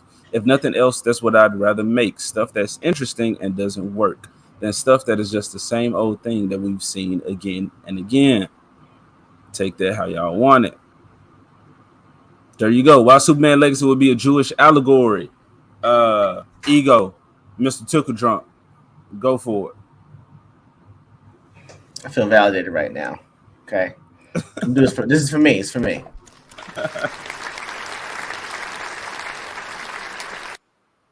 Let's get ready to rumble. I fucking called it. But yeah, based on this article, I'm like, yeah, this sounds awful. It sounds like a terrible Marvel movie, the way they just described it. I didn't get much of his words at all, but it does say they've that's Clark Kent, at least the casting for it. But The Okay. issues I had were the fact that I'm hearing all the heroes you're announcing. I haven't heard a single villain yet. You could have made the casting more secret, even though you just finished writing the script. All I know is that the guy that you chose to get more Metamorpho looks like Metamorpho without the prosthetics and makeup. And I'm like, that takes away from how good the prosthetics and makeups are going to be to get me to see someone that doesn't like Metamorpho at all to look like the character. It might be. I don't know. He might be. It's Flaster just I says don't like. Go ahead. Flaster says he trusts James Gunn. He also wants to eject me, so he can eject these nuts. I also have not won a premature ejection. I'm just gonna say that. So I won the first one. All right. I'm coming next time with a title belt. Okay. that's Yeah. crazy. With the shit takes you got, how are you the naughty Exactly. Exactly. that made it? That made it through. Yeah. Oh, yeah. This doesn't look anything that's going to be something I really want to watch. I'm still going to see it probably because I need to see how it's going to shake out. But casting Nathan Fillion as Guy Gunner is a dumb as shit excuse to cast a Green Lantern. That's at least Hal Jordan, if nobody else. If you're trying to do this the way we think you're doing, by trying to introduce younger characters, give me Kyle Rayner. That could be pretty much anyone because he's half Mexican. Like, don't give me Nathan Fillion and tell me he's the one that's the tough, rugged, cocky Guy Gardner, and then give me Nathan Fillion as a person to play that version. Also, if you're trying to do a hot girl, this isn't going to be the Shire that we know. This is probably going to be what is her name? She was in the Rebirth version, but that's not the one that I'm. Kendra, I think is her name. That's not the one that I'm used to. And the guy that you got to play Mr. Terrific is an awful choice because he usually plays the lone wolf and the person you can't trust. If I was going to go with a person to cast as Mr. Terrific, I'm going with Aldous Hodge, who played Hawkman. He would actually be a better version than the guy they actually got to play. But Dempsey says Marvel succeeded because it took its time and developed its characters by introducing them slowly over the course of many movies. I would say yes, they did, but just because they did it does not mean it's the only way to do it. I'm not opposed to introducing these different characters that people probably don't know about, because if you're going to focus on, well, I'll say this, because you're already assuming that these characters have been a part of American culture for decades, for generations. So the people know them. If you want to introduce characters, if you can tell it in a story, if you can make it make sense in a story to where you're focusing on one character or the next group of characters, like he's actually building, let's say, a Justice League, but introducing Superman, you can show these other characters around them, but not pay so much attention to them. But then you can see how much of a demand there is for those characters. And then you can go and make something about them that probably has something to do with the world. Like Falcon, for instance. Falcon was introduced, but like just introducing that character did not turn people off from it. You put him in, oh, this guy's cool, I want to know more about him. And then, like I said, because of that demand, then you can start to make other shit with that character if you want to go the safe route. But putting those other characters around, you can see how the characters he actually focuses on maybe comes together and they do their thing. And then you can get other teams, I guess, or other characters doing their things as time goes on. So I'm not opposed to that. I don't think it can be too much too fast. I do. It could be. Because, I don't think it because you're not giving Superman any agency in this movie. If I've got one of the richest people that's also the smartest in Mr. Terrific, if I've got Metamorpho who can be any element in the periodic table, both and known and unknown properties to man, if I've got Hawk Girls, Kendra Saunders, why am I here? Because one's magic base. I'm telling you right now. If you tell me that Metamorpho can turn into kryptonite, Kendra has a magic mace, and Mr. Terrific will be the one to put all that shit together, this sounds like something where, hey, we know we have contingencies of Superman, blah, blah, blah.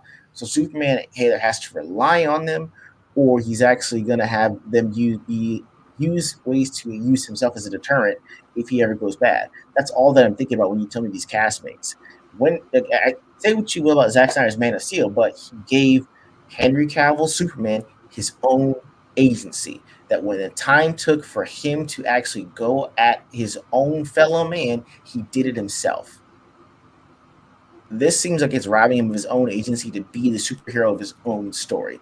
I haven't even heard who you cast as Mom Pa Kent yet. If only for flashbacks.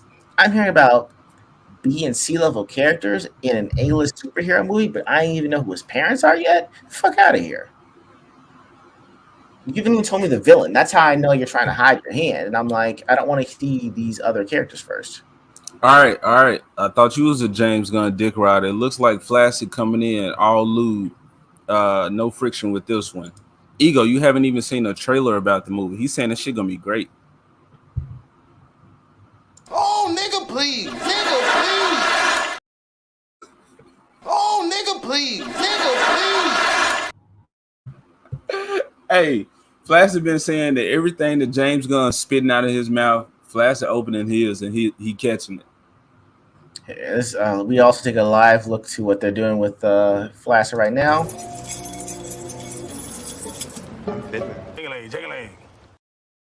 Okay.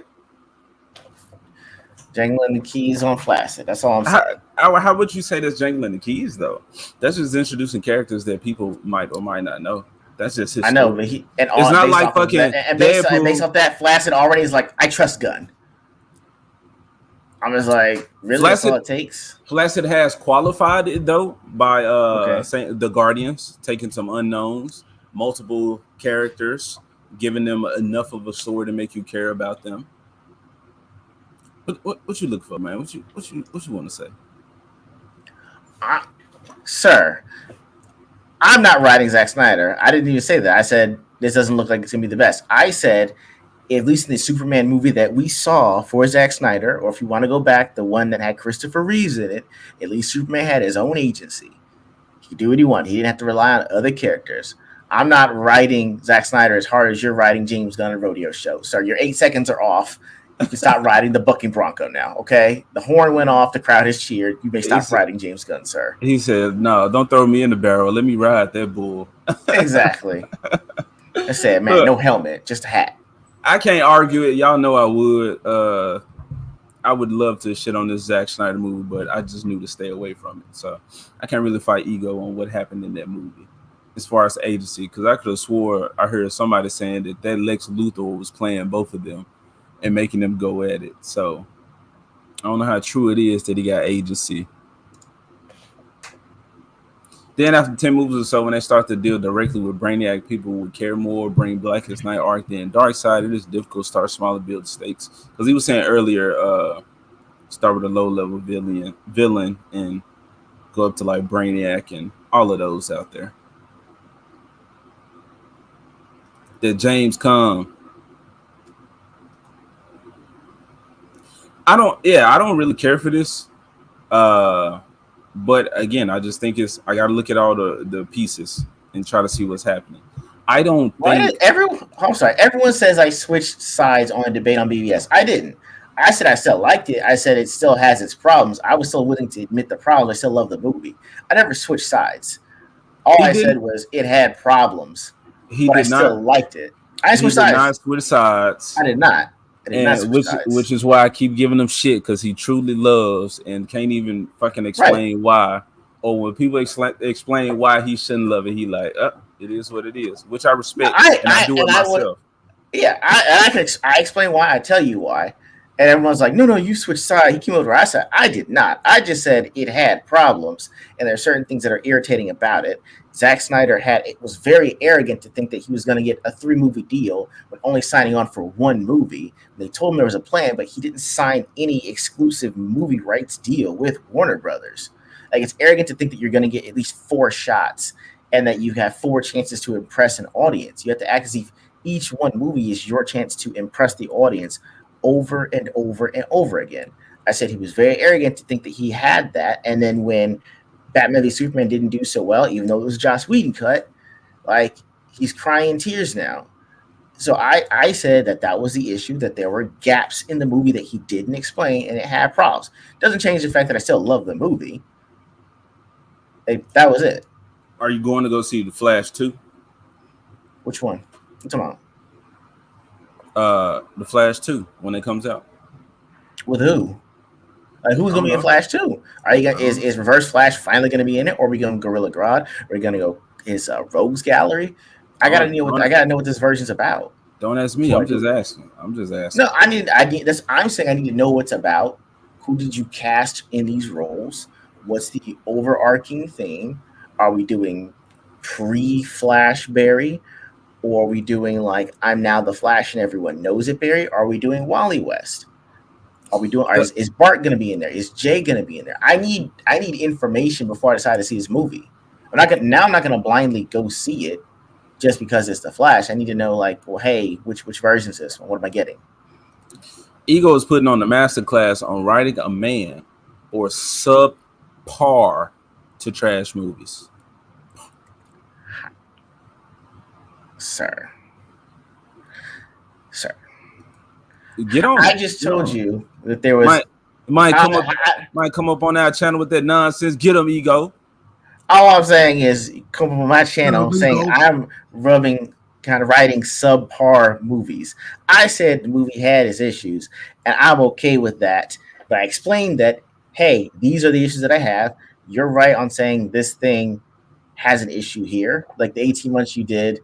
But they're not going to make Flash 2. They're just going to rename it Flash something else. Is this Flash Point? Nah, you can't call it the third one, Flash Point Paradox. Nah, I mean, you already did that. You screwed that up with making the Flash movie because the Flash movie was a Flashpoint Paradox. I mean, you might call it that. I mean, but it got released though. I don't know. I don't get it. Like everyone's like, you Snyder fans are all weird. Well, I mean, the movie still came out though, so I don't. You gave the rest of us confirmation that shit is actually shit. No, it's like it's actually real. Oh, that's all I'm saying. It's like you said it wasn't real. You called me weird for saying it was real. The movie came out as real. I'm excited because something that someone said it wasn't real is actually real, and it had a decent cut on it. And now everyone's saying I'm still weird. Give him the cake, sir. I mean, if you're gonna fuck around with James Gooden, shouldn't you take your Blue Chew first?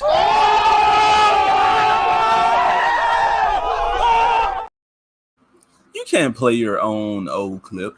I can, sir. This is my channel too on this one. Nah. I don't care. No, I'm gonna do it anyway. I did it. It's okay. Moving on. That's like making up your own nickname. I don't care. I put the clip up there for a reason, sir. Laughing at your own joke because then people start laughing at you. That's fine. It's your fault for laughing too. Then we're not laughing with you. I don't care. Stopped, and we looking at you like. That's fine. I can laugh my damn self. I'm my own audience on that one. I don't care. All right, here's my pitch for Flash. So basically, it's John Wick, but with the Rogues hired to take out the Flash. Hey, that should have been Spider-Man. That's okay with that. That's Insidious 6 right there. That's fine. That's Rogues. And that was my issue with No Way Home. Weak-ass Tom Holland need 2 other Spider-Man to help him beat, I think, 5 of the Sinister 6 they could have had when one Spider-Man takes out all 6 of them by himself. I couldn't respect it. I think, and that's why I'm having an issue with this casting. I don't know if I can respect it if he had all that help. What's super about you if all your friends help you? Damn. Aspect ratio? No, the aspect ratio was off, and I didn't like the continued lamentations because I saw that shit 17 times because I used closed captioning.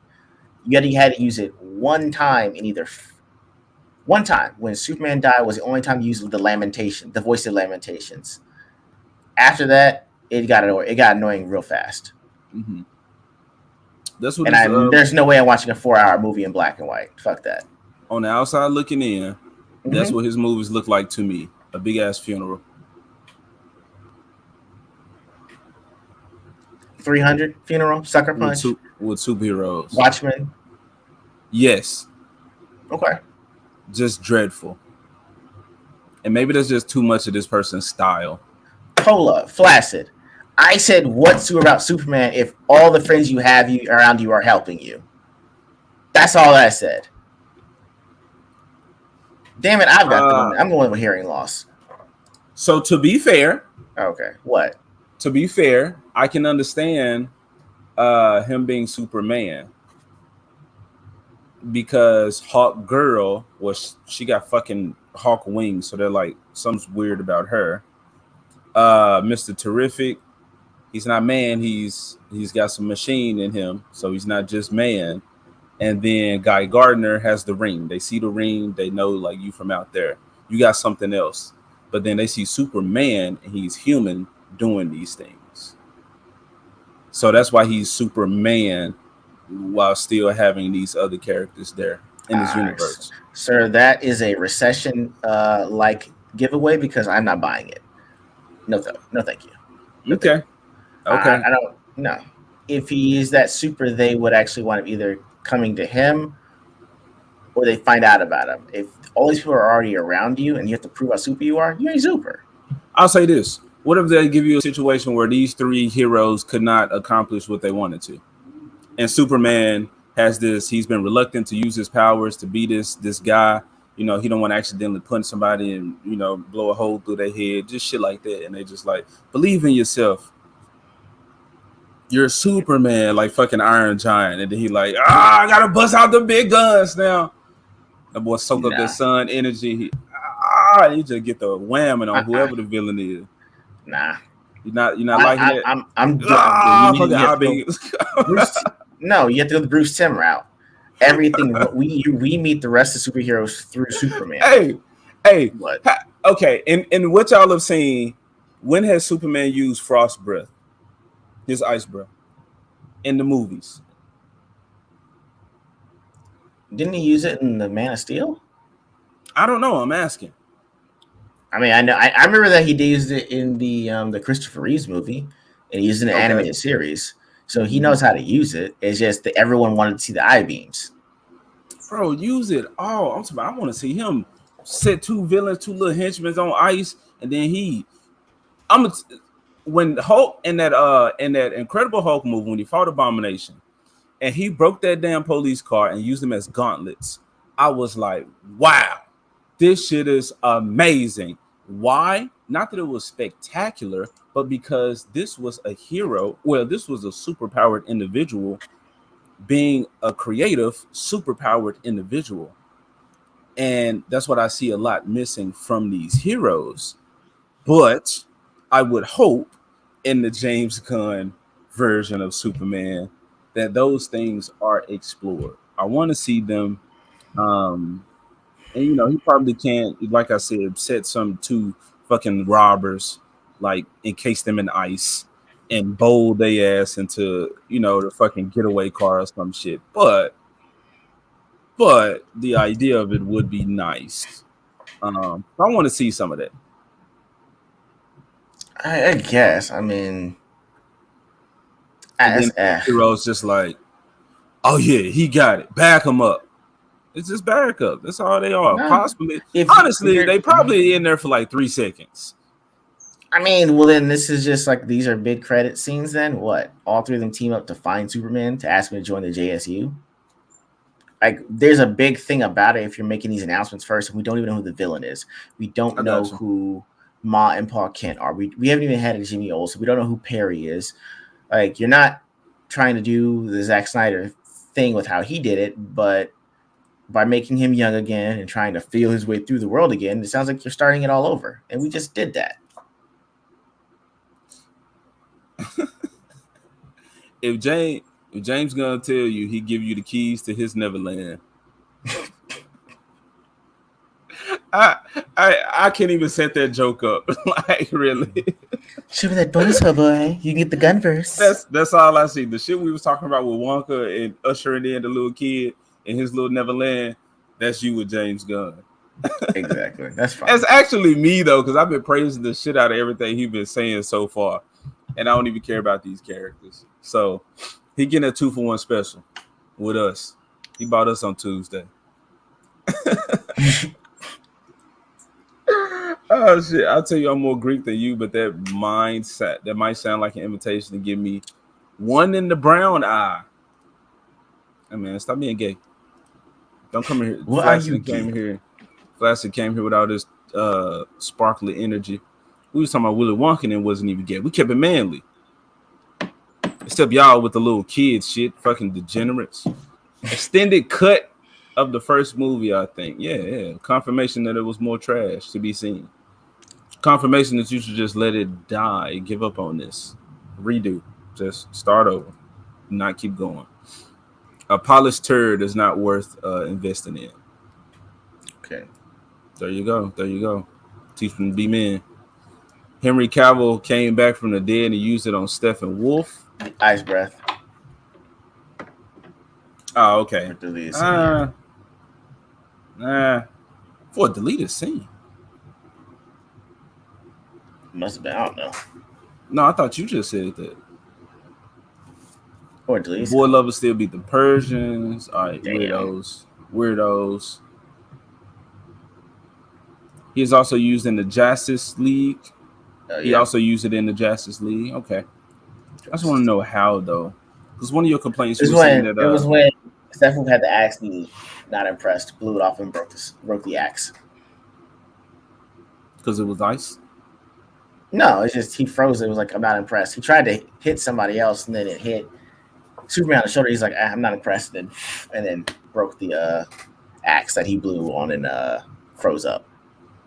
So did he blow the axe away or he just froze it because it was right there? He froze it and then he broke it. It wasn't an ice thing at all. It was literally an axe. Oh, it was just super breath. Yeah. He made it cold and then just broke it. That's not cool. That's just cocky for no reason. I mean, but it's Superman though. That's actually something that's cool. That showed he had a little edge to it. I mean, but if a person coming down with an axe, then blow it as they coming down, and then you see them trying to fight the force of all that goddamn wind. Sir, that's not how physics works. You heard of gravity, my guy?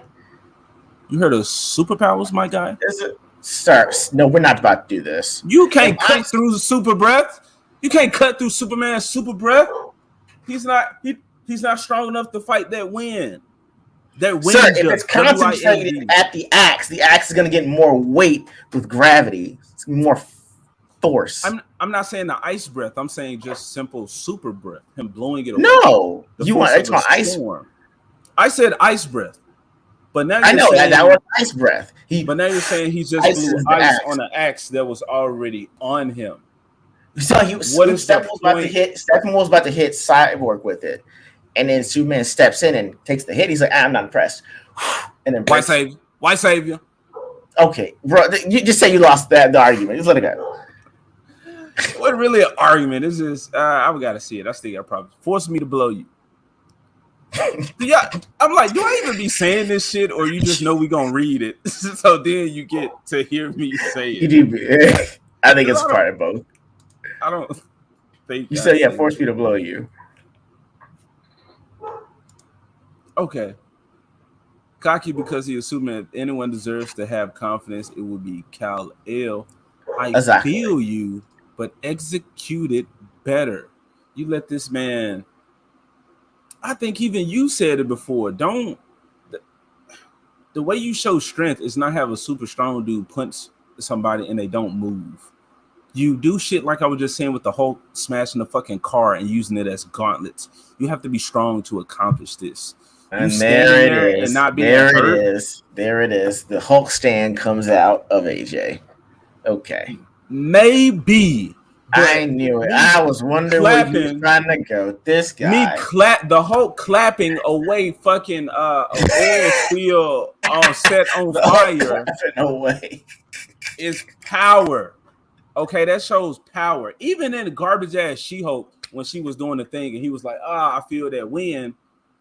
If somebody's trying to come down on Superman with an axe and he blows the axe up to where they can't bring it down to even make contact with his skin, just from his breath, your breath is strong enough to do that. So while you do that and he's there, like maybe he tried, jumped out of the, maybe he's coming down with gravity. He's not on the ground. He just blow and keep his ass up there, and then you whoa, and then that's when Superman fly up, boop, boop, boop, shoot them eye beams at his hammer, at his little axe or something. When he try to come with another one in mid-air, then Superman hurry up and melt that joint. So now he got a stick that don't even make contact, and he just like contact, and he what? That's all I'm saying. That's all I'm saying. James Gunn better not come with no cocky ass shit like, "Ooh, I hit Superman and he didn't even flinch." It's your turn now, man. Got Flash to go after you, man. Flash is just excited because we riding some, and it's not just we beating this topic. Yeah, I guess so. We haven't even got to the real shit really with the Marvel, and we had 2 hours. Yeah, I mean, I got time. Go ahead, man. He kicked the gigantic mofo across the room into the wall, and the wall broke. Like, are you being funny right now, Dempsey? Because that's the type of shit I'm talking about. You just doing that. Now, when the Hulk did it, his ass rolled on that ground. He hit that tree, and you saw his body go against the tree, and his bones were broken. And what happened later on? You saw his ass in that fucking cast. Can't even move. Y'all beating his top. Okay. Watch Agent Ryan Hulk harder than Ego just did for Snyder. That's what I read, bro. I read that one to you, bro. Of course, he'll send for the Hulk. I'm A-bomb. Watch that clip that Hale posted. Where is it? Is it on Twitter or something? Nah, it's this one right here. It's that one. Superman Henry Cavill ice breathing on Stephen Wolf. Yeah, Stephen Wolf. Okay. Yeah, pull it up. Something. You can watch it later. I mean, we can pull up and watch it later on. I mean, yeah, I'll watch it later. Okay. Hulk got his ass kicked in 6 seconds by Thanos. Yeah, some Hulk did. Not Universal Studios Hulk. So if you want to go comics, Thanos literally bitch slapped the Hulk. What the fuck that mean? Thanos beat the shit out of everybody in the comic. It was no context. Okay. At least everybody except them little super high Adam Warlock and them and all of them. Everybody else was on the ground getting their ass twapped, and Thanos was having fun. So we not talking about that, okay? All right, what else we got in there? Yeah, we are beating this topic. So what would I don't know. Do we want to consider the next one the next? Yeah, this has been going on for a while. So I could do the one thing that we saw from the strike that I got from Culture Crave.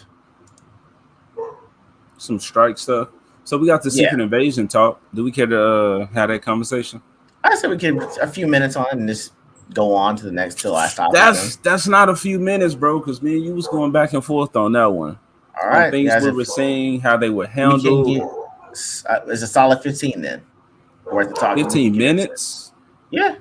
All right, y'all. You know what? I'm gonna say this. We just say scratch the Secret Invasion talk. Me and you haven't watched it. The main issue we was having to go through it as quickly as possible was, of course, hold on. We gotta watch. These dogs. Keep talking. I got you. Let me get them. Go ahead. So we was paying attention to once we saw that, spoiler alert, Rhodey is a Skrull. Again, I haven't seen it for myself. I haven't seen the show. Don't know how legit it is. 10 minutes tops. He said 10 minutes tops. So that's what it is. So when we was talking about, okay, well, he's a Skrull. Then it's like the treatment of black characters. Okay, how does this stack up against every other somebody who's a goddamn Skrull? But we really can't do that. So I have no issue with him being a fucking Skrull. I think the whole Skrull thing or making him a Skrull, which they're going to make more important people Skrulls as well. That's the point of the Secret Invasion of the Skrulls coming through. So that's going to happen. I will compare to see how he is handled by others, but I've already said that the black characters are just fucking terrible compared to the white ones. But it's equality. Everybody getting their ass turned. But the Skrulls, the use of the Skrulls, I think is going to be a way for them to like go back and, I guess retcon would be the word, or just change or try to come up with some bullshit excuse as to why this character died or these events have played out because of this and yada yada yada. So it's right. Yes. So we're telling you now that it was shit on purpose. So that's what I think is happening with the Skrulls. The other thing was the who is it? Martin Freeman. That's his name. Yep. Okay, so Finland him Scroll. playing who? Agent Ross in Wakanda Forever, and then the first Black Panther movie or whatever. But saying that he was potentially a scroll. Yep. And then yeah, Ego was like, well, the black people got easily Shafted. infiltrated. We were Yeah. scrolls and yeah, so easily got up in there. So humans popping up in Wakanda, scrolls popping up in Wakanda. That was my point. It was like I really don't give a shit because humans already done popped up in there. And they've already been shown to not be the advanced culture that we know them to be. So it only makes sense. Like, you know, if your ass can't get up in Wakanda, then you ain't worthy of having an invitation to be a fucking Open invitation. This motherfucker got an open invitation. He had an open invitation to the cookout as an alien. Yeah. So I just explained it. Do you got anything that you want to say on that? I said I told that they said I heard that Rhodey is supposed to be a scroll too, and I'm just like, this makes no sense for a scroll to be in Wakanda, so that Wakanda's not advanced enough to tell the alien from literal human. Yeah, some And type if of scanners Rhodey's for that shit. yeah, if Rhodey's a scroll, it's like, well, are you saying he was a scroll when he was what's his name? The first Iron Man? You tell me it was Terrence Howard, and when he was a scroll, he switched back to Don Cheadle's version. There's zero agency by making this thing a scroll movie or making this scrolls for everyone we've already seen. It should be people that have been in the TV shows that could be scrolls. If you're saying they're everywhere, I don't give a shit. You're trying to retcon even the goodwill that you built up with normies by saying, "Oh, that person, yeah, they're a scroll," so I can explain something. Like, nah. And that's what I said when we did the culture war topic on Static's channel. I said this is an invasion, which is supposed to be trying to be a precursor to war, but I don't even want to be here to witness this, so it's not all that important to me. And the idea is dumb.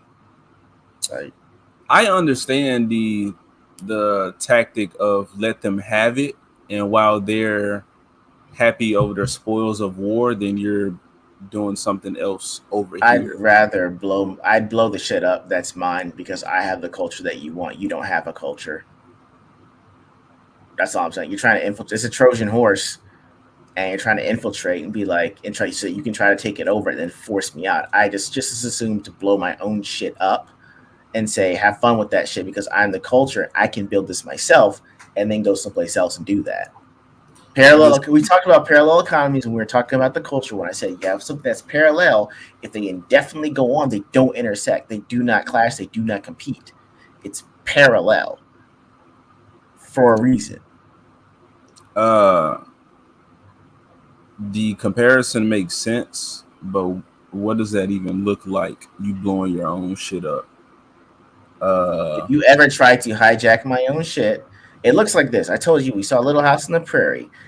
The government was trying to take over. What does that look like? What does that look like for a person such as yourself? Yes. Okay, let's say our comic blows the fuck up, and Warner and Marvel comes to us trying to license it for their company. We don't have to say yes. We don't have to say, "Hey, we're partnering." What is being blown up? What is blowing up our own shit? The shit that they're taking is the Marvel, the DC, the established franchises. So you're saying blow our own shit up? We're established. We're established. We are a franchise, and someone says we want to make your shit global. Now all you have to do is agree to this licensing, and we'll go over here and market, and we'll try to figure out what plays best to this crowd or this particular people. But in the end, you'll be worth billions, or you'll be worth 10 times what you are now. Just sign this, or we're gonna wait until one of you passes or your estate, and then we're gonna go ahead and steal it out from under you. I would rather my shit be open source at that point, and I would say nope. I'm opening this up to all domains. Open domain for everybody because everyone can have it, or just me have it. I will not give it to the corporation. That's what blowing your own shit would look like. That's what it would look like if we made a comic. But you said, I'm saying to the regular people right now who are not being an answer to what's happening. I'm not saying that. I'm saying for people that do want to do their own thing, that's fine. Normie's going to norm, consumer's going to consume it. For the rest of us that actually want to make our own, then it's our own. I'm not doing this to compete with Marvel, to compete with DC. I've got an original idea that I want to put out, and I'm sure like-minded people want that too. And I'm saying that if they ever come a knocking to say, hey, let's use your character, we can put them in our comic, little introduction, shall we say? No, fuck off. I got my own thing going on. You can kiss my ass and kick rocks at the same time. That's what that looks like. Telling other people that are competitors that want to license out your shit to fuck off. I got you. Do we care about this last one? Y'all getting on us today. Y'all flaming the hell out of us. That's fair. I did say that. I mean, the last thing is just kind of. I mean, the last thing that. I think AJ, you have parallel conversation. We probably are, because we definitely talked about this. Whatchamacallit? We talked about this on Thursday. It was almost 2.5 hours of going in this parallel conversation. And what do we got for? We just agree to disagree and just focus on the goddamn story. Because I'm like, I don't know. I think because of my nature, yes, I did always want to make a comic book, but now I'm like, well, shit. If the company that I loved growing up is making these moves and are not valuing that, the company that I put on this fucking pedestal all this time, now I can come in and like if we could come in and like take them off. That is a wonderful feeling. Wait, we can come in and do what? And do what? And take them off of that pedestal. That's like something that I never planned on doing, but since they're leaving that door open or creating that opportunity to, then it's like, hey, that's kind of hot right there. Because I'm not gonna say I'm aggressive in nature. I love to go there with those, and I feel like the mainstream right now has went there with us by making us the enemy. So it's like, oh shit, okay. Since you've taken it to that, since you've made it so personal, now I actually want to topple you. Now I want you to fail. Now I want to bring about. I still think that's the wrong. I think that would be enough to get you started, but your ideas can't come from a place of hate or the idea to compete. That is destined to fail because you wrote this so well to try to compete with something, but the person who's reading is like, what are all these weird references and comments that are in this comic about DC or Marvel? Why do you seem like you hate them so much?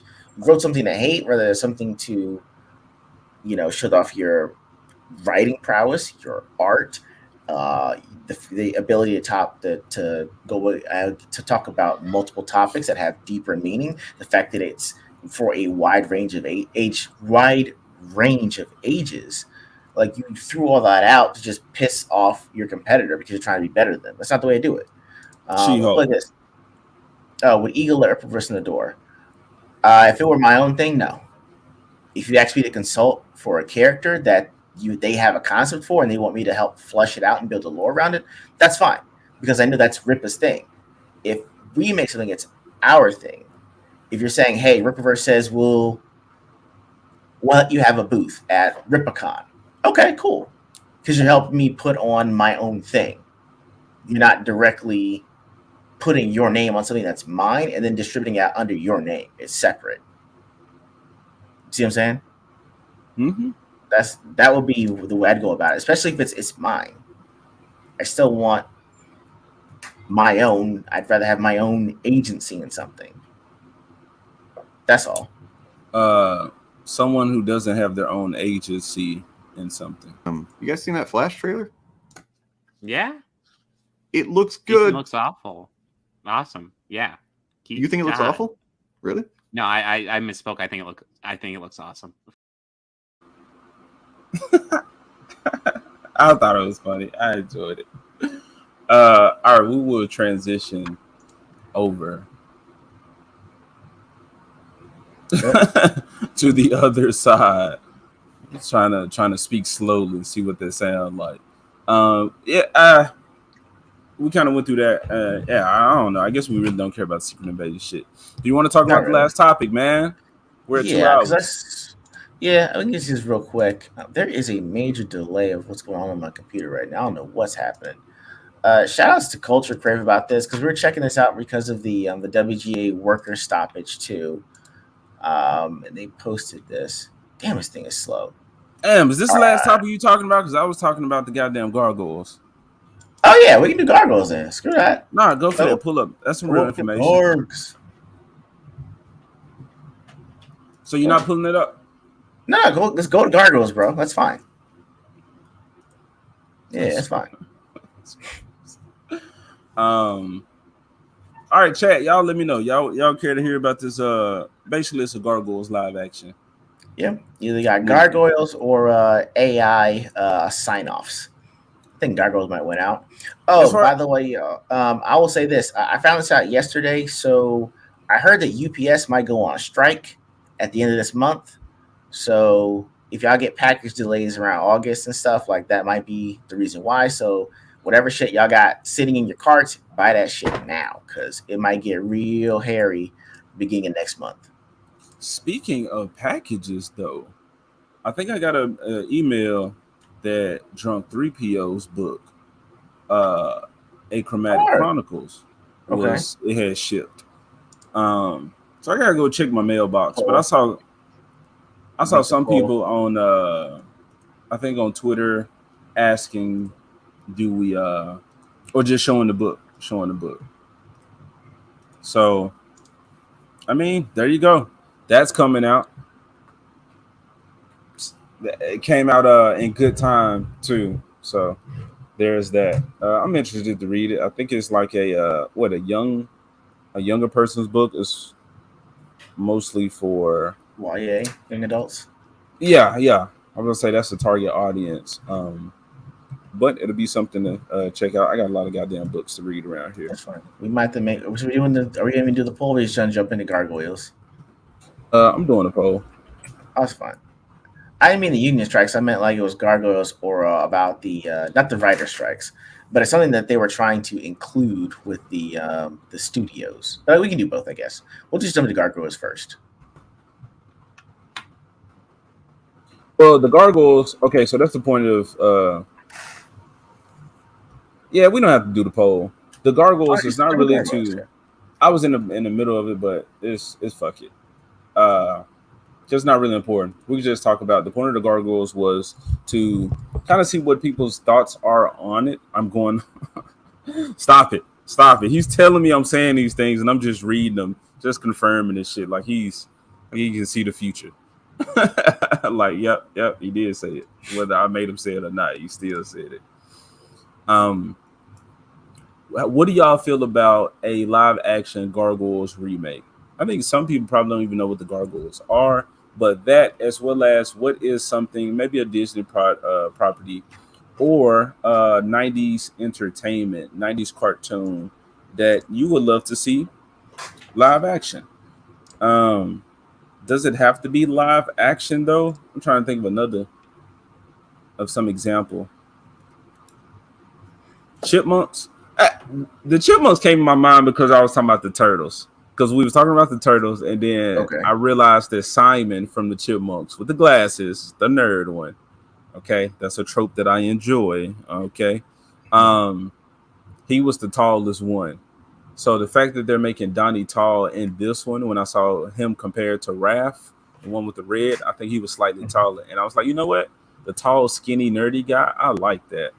So yeah, I'm with it. That's what Donnie made me think of Simon from the Chipmunks. But people, do y'all want to see a goddamn live action remake? I know not current day. I'm not talking about current day. Sure, we can talk about what possible woke shit they might put in it, but I'm just saying the thought of it. How would you like that to be handled? Because even back then, that 90s cartoon, like they were heroes, but they were mostly fighting like an organization.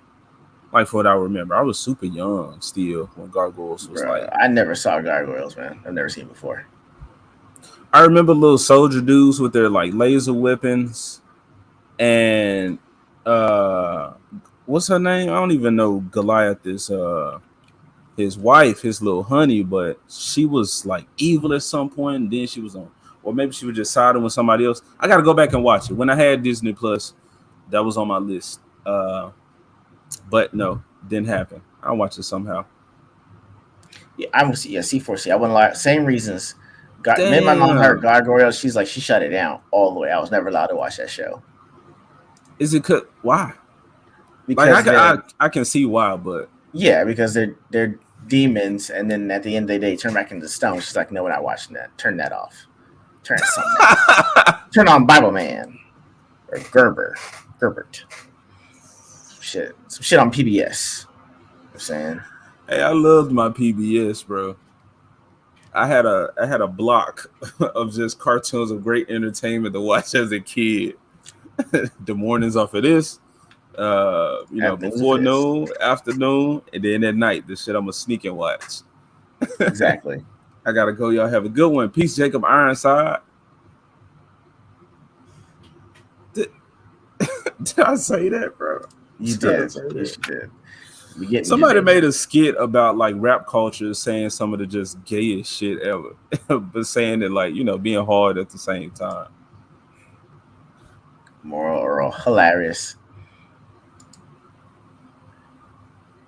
Fair. All right. So what you got, Mister? What were you thinking about? So if we're talking about 90s cartoons that I would love to see adapted today, and not just like a terrible remake or some prequel type shit. I'm talking about like Clifford. Clifford came out with one. Alvin and Chipmunks. I just said that. You want it to be live action or in the same style that it was animated in? Well, they would have to be. It said live action, so the gargoyles will be CG. So the gargoyles will be CG, but the humans will be humans, like the turtles. So it'll be a CG live action hybrid. But that'll be like you said about with Sonic, trying to make that go from like the cartoon to live. That's not. That's different. Wow. Okay. How is it different? Because Sonic is in his own world, separate from ours. I didn't say anything about the style. I said yes, I would love to see fully animated, but I would love to see Sonic in his own world. That is what I said. The gargoyles share their world with us. I just said they live alongside humans. So it would make sense. The turtles live right under the humans. So it would make sense that you would have real people with these CGI characters. I don't know what you was reaching for with that one just then. No, it's not. No, because you're just like, I want to see Sonic. I don't like the fact that they interacting with CGI, and you're gonna actually go watch a movie where people interact with CGI. Because that's what it was in its conception. Stop. Just make nah.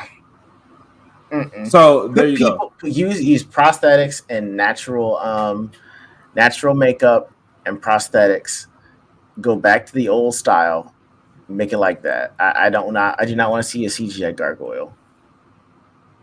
I don't see it working any other way. Sure, you can have some like prosthetics and practical effects and all that type of shit, but hybrid like Jurassic Park, give me both. That's what I'm saying. That's prosthetics. Oh, okay. That's what I'm saying. Like use practical effects, not having to use CGI. We know they'll fuck it up imperfect, but I'm saying if they were to not fuck it up. Okay. Yes, that's what I'm saying. The Chipmunks. I enjoyed those movies. I thought the only bad part about it was the casting for Dave. I don't remember that dude's name, but he's fucking ugly. He's weird. Tall ass head. Okay. So I said, because we was talking about the fucking rivals last week, and Dexter was on my brain. That's the best rivalry. One of. Again, off the top of my head that I can think of, that was just like when you see them characters, they gonna go at it every time. It's on site. I'm about to look up why I do think, or why I would love to see a modernization of not only Dexter, but I think you can get some other characters in there as well. But just based on Dexter, I would love to see a story where you start out low level. He's just doing some school shit. Like maybe you do the dodgeball episode or something where they was kicking his ass, and he ended up building a little suit to, to kick them boys' ass in dodgeball, and then have him upgrade that suit maybe or something to where there's an alien threat and he has to uh save Earth. So on some like superhero type stuff, but it's not because I love people and I want to save them. I want to be all virtuous. It's just because I don't want my planet blowed up by somebody who claimed to be superior to me in intellect. Do you want that to be something in the vein of live action or something in the vein of Pixar? Yeah, that'll be Pixar. That'll be the Okay. upgraded animation. Okay. I'm not saying live action. I'm saying like true, just a modernization, like with Mario. The best modernization that's ever lived to me is Hook. Okay. That was a modern take on Peter Pan. He grew up, had a family, and had to go back to Neverland. That's the best modern interpretation or the modernization for a modern audience that I've ever seen. Best one. That could work. I wouldn't be mad at that, but like I was telling you in that book that I was just reading with Tom Taylor as the writer, the art was fucking amazing. PC4C. Hook is a classic. Mm-hmm. Yeah, but with this book, this modernization is again some fucking black girl. It's always a black girl that they throw into the legacy of these white characters. What up, Josh? Man, you missed all the gay talk, but let the chat tell it. Some more coming. But a buttery baguette, honey butter, fruit salad. Yeah, Hook was cool, but in this story, and Josh, you tell me because you like the comic dude for real. Tom Taylor, what is he known for? Because he wrote this. It's called Neverlanders. He wrote this story about this. It's about Neverland, and one of the kids, one of the lost boys, has come over. Well, to be lost kids in this one has come to recruit new soldiers because everybody else has died, and they don't know where Peter is. But you find out. I'm spoil the fucking book. Sure, I'm gonna spoil it. Fuck it. Peter Pan becomes the new pirate in charge, and Captain Hook actually flips to the other side and sees how he was wrong, and now he's this old. He actually teams up with TikTok Croc. Now it's this big ass crocodile that he speak telepathically with or some shit. There's a bunch of cool ass shit in the book that was just fucked up by this story. The main character, again, she's black. She got the Afro puffs. She's a bee. So the cool thing was Neverland imbues these armors with like natural energy. So one kid, little black kid, he's a weasel, but he's a ninja. So he literally is in the shadows and he moves around as a shadow and he does shit like that. The little girl. And the thing was, happy thoughts activate the armors. So that's another cool thing from that world. And she's like, I want to be a lizard. And she saw the lizard costume and it activated for her because of that, like, that connection, which we, we see that through kids' imagination. Yes. So she's cool as shit because she got the powers of a lizard. So she camouflaged and damn near going invisible. She can breathe. She can talk underwater, spitting like sticky little shits or whatever. It's basic, but it's cool for that world. And then the main character, her armor is the bee. So essentially she's the queen bee. So that's not creative. His best work is that's why So I see Injustice get a whole lot of hate. I don't even like the games besides the gameplay. I like the gameplay because of Mortal Kombat. But then Deceased, I haven't read that. Zombies and shit. Yeah. Are they lost? They thems? Yeah, man, it's they thems. It's boys and girls. So the story and the art was some cool things about it. There was some cool things like mermaids being in Neverland where there's happiness, but then you see how these characters or these species are tainted. So that's when you get like sirens, which are just evil fucking mermaids. So just all of the thought, all of the goodness put into the world building. That's the story. By the story. So Tom Taylor was the weak link, technically. Yes. Like I was telling you with the like they mentioned guns. And when the lost dude came over, Paco, when he came over, he was saying like because the kids, they're street urchins. They showed him their weapons closet, and he was like, "Okay, I see all this blunt weaponry.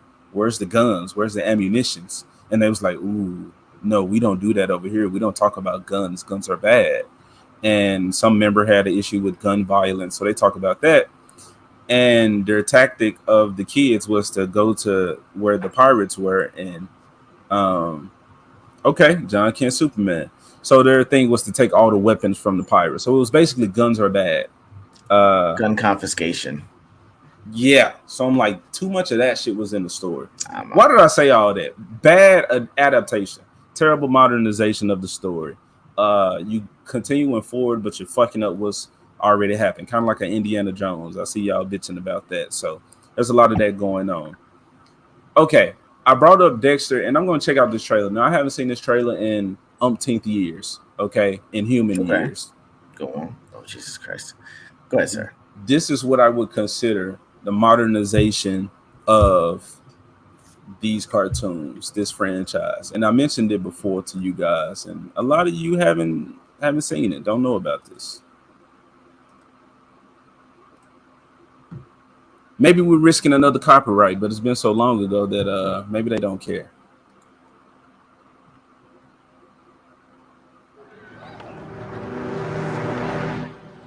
Ooh. The quality doesn't get better than this, folks. I'm sorry, but maybe it'll look better on the close-ups.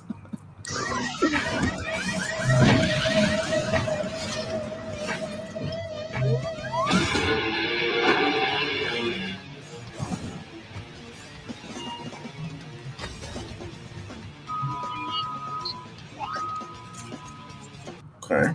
So these are all the kids suiting up to help defend their world from defend their world from an alien threat, an outsider threat, alongside Cartoon Network. Y'all saw Cartoon Network. What's happening? What's happening here? Yeah.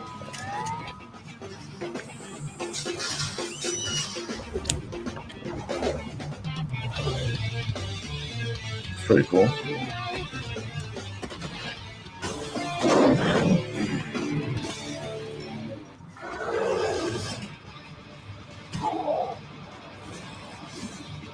That's cool.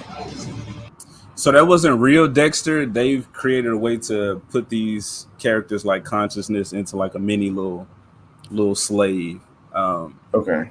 Bro, that first shot of Dexter, man, it's blurry. It does it no justice, but it was so fucking cool when Dexter came in.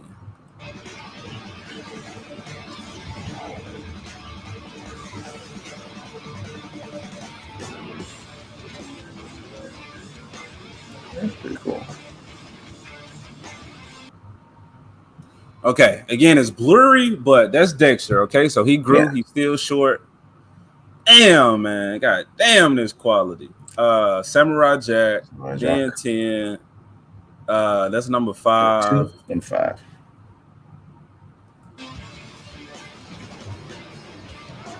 So they're fighting these evil, little weird alien versions of themselves. It's like us, except better. Yeah, better.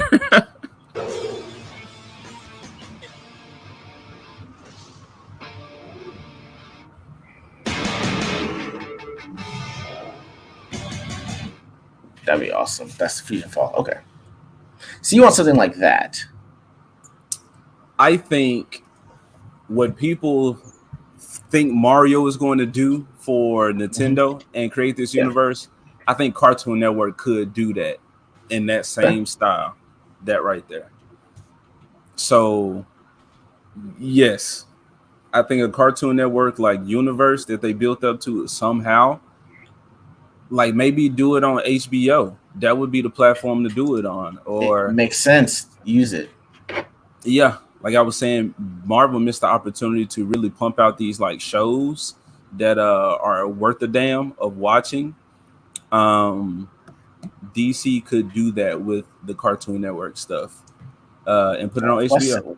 What happened to that thing, you know? To Fusion Fall? I don't know. A video just popped up, Fusion Fall now.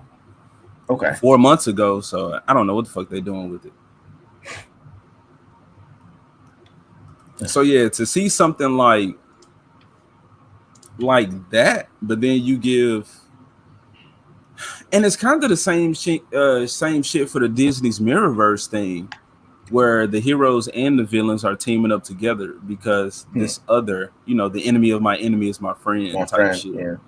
So yeah, that's something that we've seen it done so many times before, but why not if you can give us a great one? I will say I'm actually gonna watch the Dexter's Laboratory movie. I didn't even know he had one. I'm actually gonna watch that now. The what? The Dexter's Laboratory movie. I know there was one. It's like Dexter's Lab Ego Trip. I might have seen it. I didn't know it was out. I'll watch it now. Johnny Test, that's later on. I'm not feeling Johnny. He wasn't. Not really. It wasn't cool enough. I mean, he got a dog named Dookie, and I thought it was Johnny. That's Johnny Quest. no, Johnny Test. Really, Johnny Test was Johnny Test was a thing. Not Johnny Quest. Johnny Quest would be cool. Quest. That's another good. I'd watch Johnny Quest. Johnny Quest works. Yeah, that'd be a nice modern. Could have worked. Yeah, that's nice. Now that you say that, Johnny Quest, Captain Planet. Fuck no. I'm trying to think of the cartoons that came out around that time. That was late '90s. So, do you remember Freakazoid? Yes. Weird. I think I would. I want to see a Freakazoid. It also makes then you'd be asking for Animaniacs like humor, and you wouldn't like how far left that would go. It's already went there with the Hulu show. Which for Animaniacs? I know. The Hulu Animaniacs. I'm saying, right. I'm saying you get the same thing with Freakazoid. Yeah, he was fun though, but he's a dumb character to be a dumb character. Deadpool, they want to be serious sometimes and then be over the top, wacky and retarded and shit. I'm like, Freakazoid, he knows what he is. Let's just have fun. Lean into that. I don't know, maybe because it's like the same thing with the Tick. The Tick had a good premise, but then it was just they tried to explain it. Is he man? Is he a human? Is he an alien? I was like, I couldn't do it. It was too much. Okay. You said what happened to that thing? Johnny Test, yeah, you said that. And Jimmy Neutron, that kind of made me think about it. Jimmy Neutron had a show. Had some seasons. Dexter had their seasons. Movie came out. What did it do? They showed he was smart in the beginning of the movie, and aliens came in fucking up shit. Now he got to be smart enough to figure it out. Same shit with Dexter, but let's do it different. Hell, I even like the Astro Boy movie. Never read a manga in my life though, but I enjoyed that. Nicolas Cage played the father, the scientist that made him. I liked it. Right. Test Dog was Dookie. His sisters were smart. Yeah, they were basically Dexter. Captain Planet woke as fuck. I think you mean liberal as fuck. Maybe. You got a modernization that you would like to see, Ego? I mean, modernization I would like to see. Something that's old that you want to see with new technology. Like I said, Hook was never what I thought that I would need to see until I saw it. They're already doing that with Cobra Kai now. I would say it's still gonna be Johnny Quest for me because you don't have to do anything different. Johnny's brother is Haji. Race Bannon is an ass kicker. When you put in Jesse Bannon, that's your strong female lead, and Dr. Bannon Quest. No, Dr. Oh god, what's his father's name?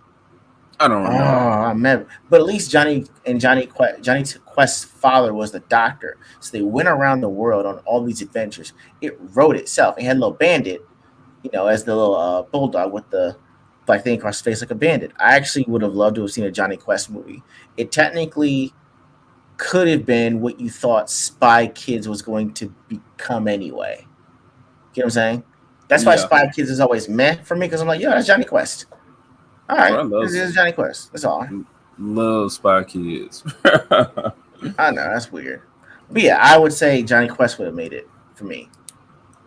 Okay, all right, chat. We asked y'all. Y'all ain't really saying shit, so don't know how much y'all got to input on this, but yeah, man, I think Dexter. I need the whole Cartoon Network universe. I said on Twitter, I showed my class, my camp group, the Powerpuff Girls movie, and the boys at first they was like, "Girls, come on now, why are we watching this?" Some of them, not all of them. Ew. Yeah, and as we're watching it, they like, "Wow," like I'm hearing comments. These girls too powerful. Like, dang, they're having fun playing tag, or laughing at Mojo Jojo. Like, this monkey's ridiculous. He got the big brains. Just seeing that, like that again, that child, that innocence, that whimsy, whims, that happiness with something well done like those. Man, they was like, dang, the movie over. I want more. And I'm like, yes, that's what entertainment used to be. And I want to contribute to giving that feeling to little children. That's good work. Venture Bros see that could work. Exactly. Yeah, that's what Venture Bros felt like to me. Like, that's fair. Grown up Johnny Quest. The Rowdy Rough Boys episode. I showed them the movie. If they seen the episodes, they'll go off because it was back to back. It was a whole bunch of content. The little 15 minutes, twice for the 30-minute span. So they would just been eating it up. Man, if them boys would have seen like him pop up on the TV, oh yeah, that's why I can't watch them show them the actual show, because then shit like that gonna pop up. Then we might have to have conversations that I'm not trying to have with people's children. That's fair. Fuzzy Lumpkin pulled out the musket in the beginning, robbing them folks, running the upper. The girls was they was roaming the streets. They couldn't find their way home because they couldn't fly. And then the Green Gang jumped out on them. So these weirdo dudes hopping out, and the kids just like, you know what I'm saying? Like, damn, this colorful cast of characters, like all of this creativeness is just fun to watch. Word. And yeah, man, I think that's what we need right now. All of these shows are trying to just push a message. And I'm not saying that any political message or whatever but I'm saying they're focusing on those things as opposed to just the goodness of the world and just giving us that. And then we can learn lessons along the way. Like like Teen Titans, when they explore the whole race thing with Starfire. It's like, yeah, man, you have those episodes or that time that you can dedicate to those things, but remember why we're here. And we will be able to, we'll be able to step out and appreciate those things as we're on that journey with you from episode to episode. Exactly. Would you rather have a well-made X-Men movie series or a well-made X-Men animated series? Animated. Yeah, I'm gonna say animated series all day. All day. Yeah, animated. Well, way better. Yeah. I'm biased with animation, but I would say that choice because I would rather have TV series over a movie series because they're trying to figure out a lot to fit in this time frame, whereas a show you can just keep it moving. You have at least 12, 13 episodes to do it. You can do multiple seasons. People want more of it, so I think it's safer, but it makes more sense to do a series as opposed to movies. More affordable, and you can bring in actual voice actors. You don't have to bring on an A-list actor to sell it. The name sells itself. You have the people that would sound like the character, which means I can look at professionals that do voice acting for this. You know what I mean? Man, that's all I got for the people. That's fair. Me too. You got something you want to say to them before we get out of here? Thank you guys for joining us. This was all over the place, but you know what? We're glad y'all are here to either dunk on us, disagree with us, or agree, and just chill and talk to us. We appreciate it. Thank you guys for the trust. All right, I promised y'all a video, so that means I got to put out a video no later than tomorrow. We'll see what happens. People see what I talk about. Yeah, hit us up next week. We'll be here. I'll get the notification out early, man. I'm always trying. I got too much. I'm trying to balance, trying to figure it all out. But we depending on how that goes, it's gonna be truncated for me a little bit next week because that's Shiro's birthday party. So I'm gonna be having to help her set up. So we'll see how it goes. We might have to do some tinkering on that, but otherwise, I'll still be good for next week. All right, we out. Boy, hold on. Let me take comments, see if y'all got something weird to say before. Stay cool, peeps. You're not gonna show your kids Velma? Get the fuck out of here. I couldn't show myself Velma. Stay cool. Godspeed, and appreciate all y'all coming through. It was a good show. Thank you guys. It was a good Thank show. Thank you. Thanks, Flaccid. Flaccid. You've been helping us to get that stream experience in. One of the first people to have us really going serious with the streams and having these geek conversations that we sought out and doing the YouTube thing. Thanks for the combos. Thank y'all for the listening ears. Dempsey, enjoy the rest of the day. Yep. Wish you all luck and fortune. All right, get out here. All the other comments will be pulled up as we go. Yeah. What do I want to send y'all out with?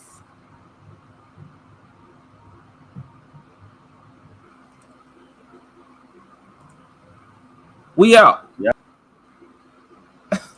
You said, well, we out. So you got it? I mean, yeah. But your shit froze again. I know. My brain did freeze for a minute. Okay.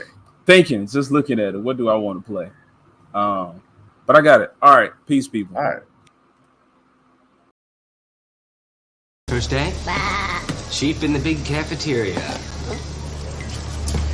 Stick to your own kind.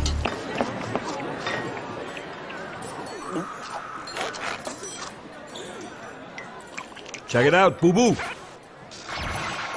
Hey, gang! People, that is not the one I wanted to play. Oh my god.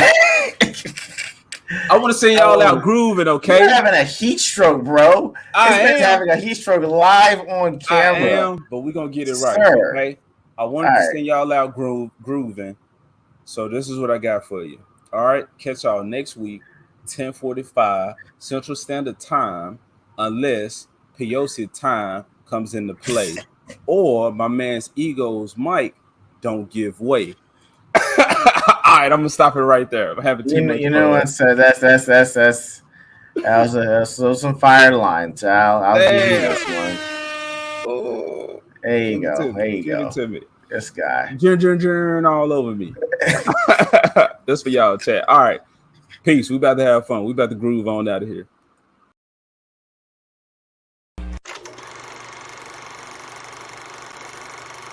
We got a gorilla for sale, McGilla gorilla for sale.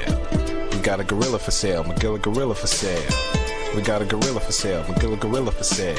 Won't ya buy him, take him, try him. We got a gorilla for sale, McGilla gorilla for sale. We got a gorilla for sale, McGilla gorilla for sale. We got a gorilla for sale, McGilla gorilla for sale. Don't you want a gorilla you could call your own? A little gorilla be with you when you're all alone. We got a gorilla for sale, McGilla gorilla for sale. We got a gorilla for sale, McGilla gorilla for sale. Don't you call him a monkey, he don't got no tail. And if he did, then McGilla the monkey would be for sale. With shoes on his feet, suspenders, and a hat on his head. There's not much about our dear little gorilla that hasn't been said. We got a gorilla for sale, McGilla gorilla for sale. We got a gorilla for sale, McGilla gorilla for sale. We got a gorilla for sale, McGilla gorilla for sale. Except for Mr. Peebles, he don't like primates. McGilla gorilla just isn't a mammal with whom he relates. He'll sell you a cat or a dog or a bird or a tiny goldfish. But down deep beside Mr. Peebles, he's got himself only one wish, saying, we got a gorilla for sale, McGilla gorilla for sale. We got a gorilla for sale, McGilla gorilla for sale. We got a gorilla for sale, McGilla gorilla for sale. There's a girl called OG and she wants to buy a little gorilla from Peebles, he ain't asking why. Just get that thing out my window, you can hear him cry. But she's got no money, Mr. Peebles almost died, saying, we got a gorilla for sale, McGilla gorilla for sale. We got a gorilla for sale, McGilla gorilla for sale. Won't you buy him, take him, try him. We got a gorilla for sale, McGilla gorilla for sale. We got a gorilla for sale, McGilla gorilla for sale. We got a gorilla for sale, McGilla gorilla for sale. We got a gorilla for sale, McGilla gorilla for sale. We got a gorilla for sale, McGilla gorilla for sale. We got a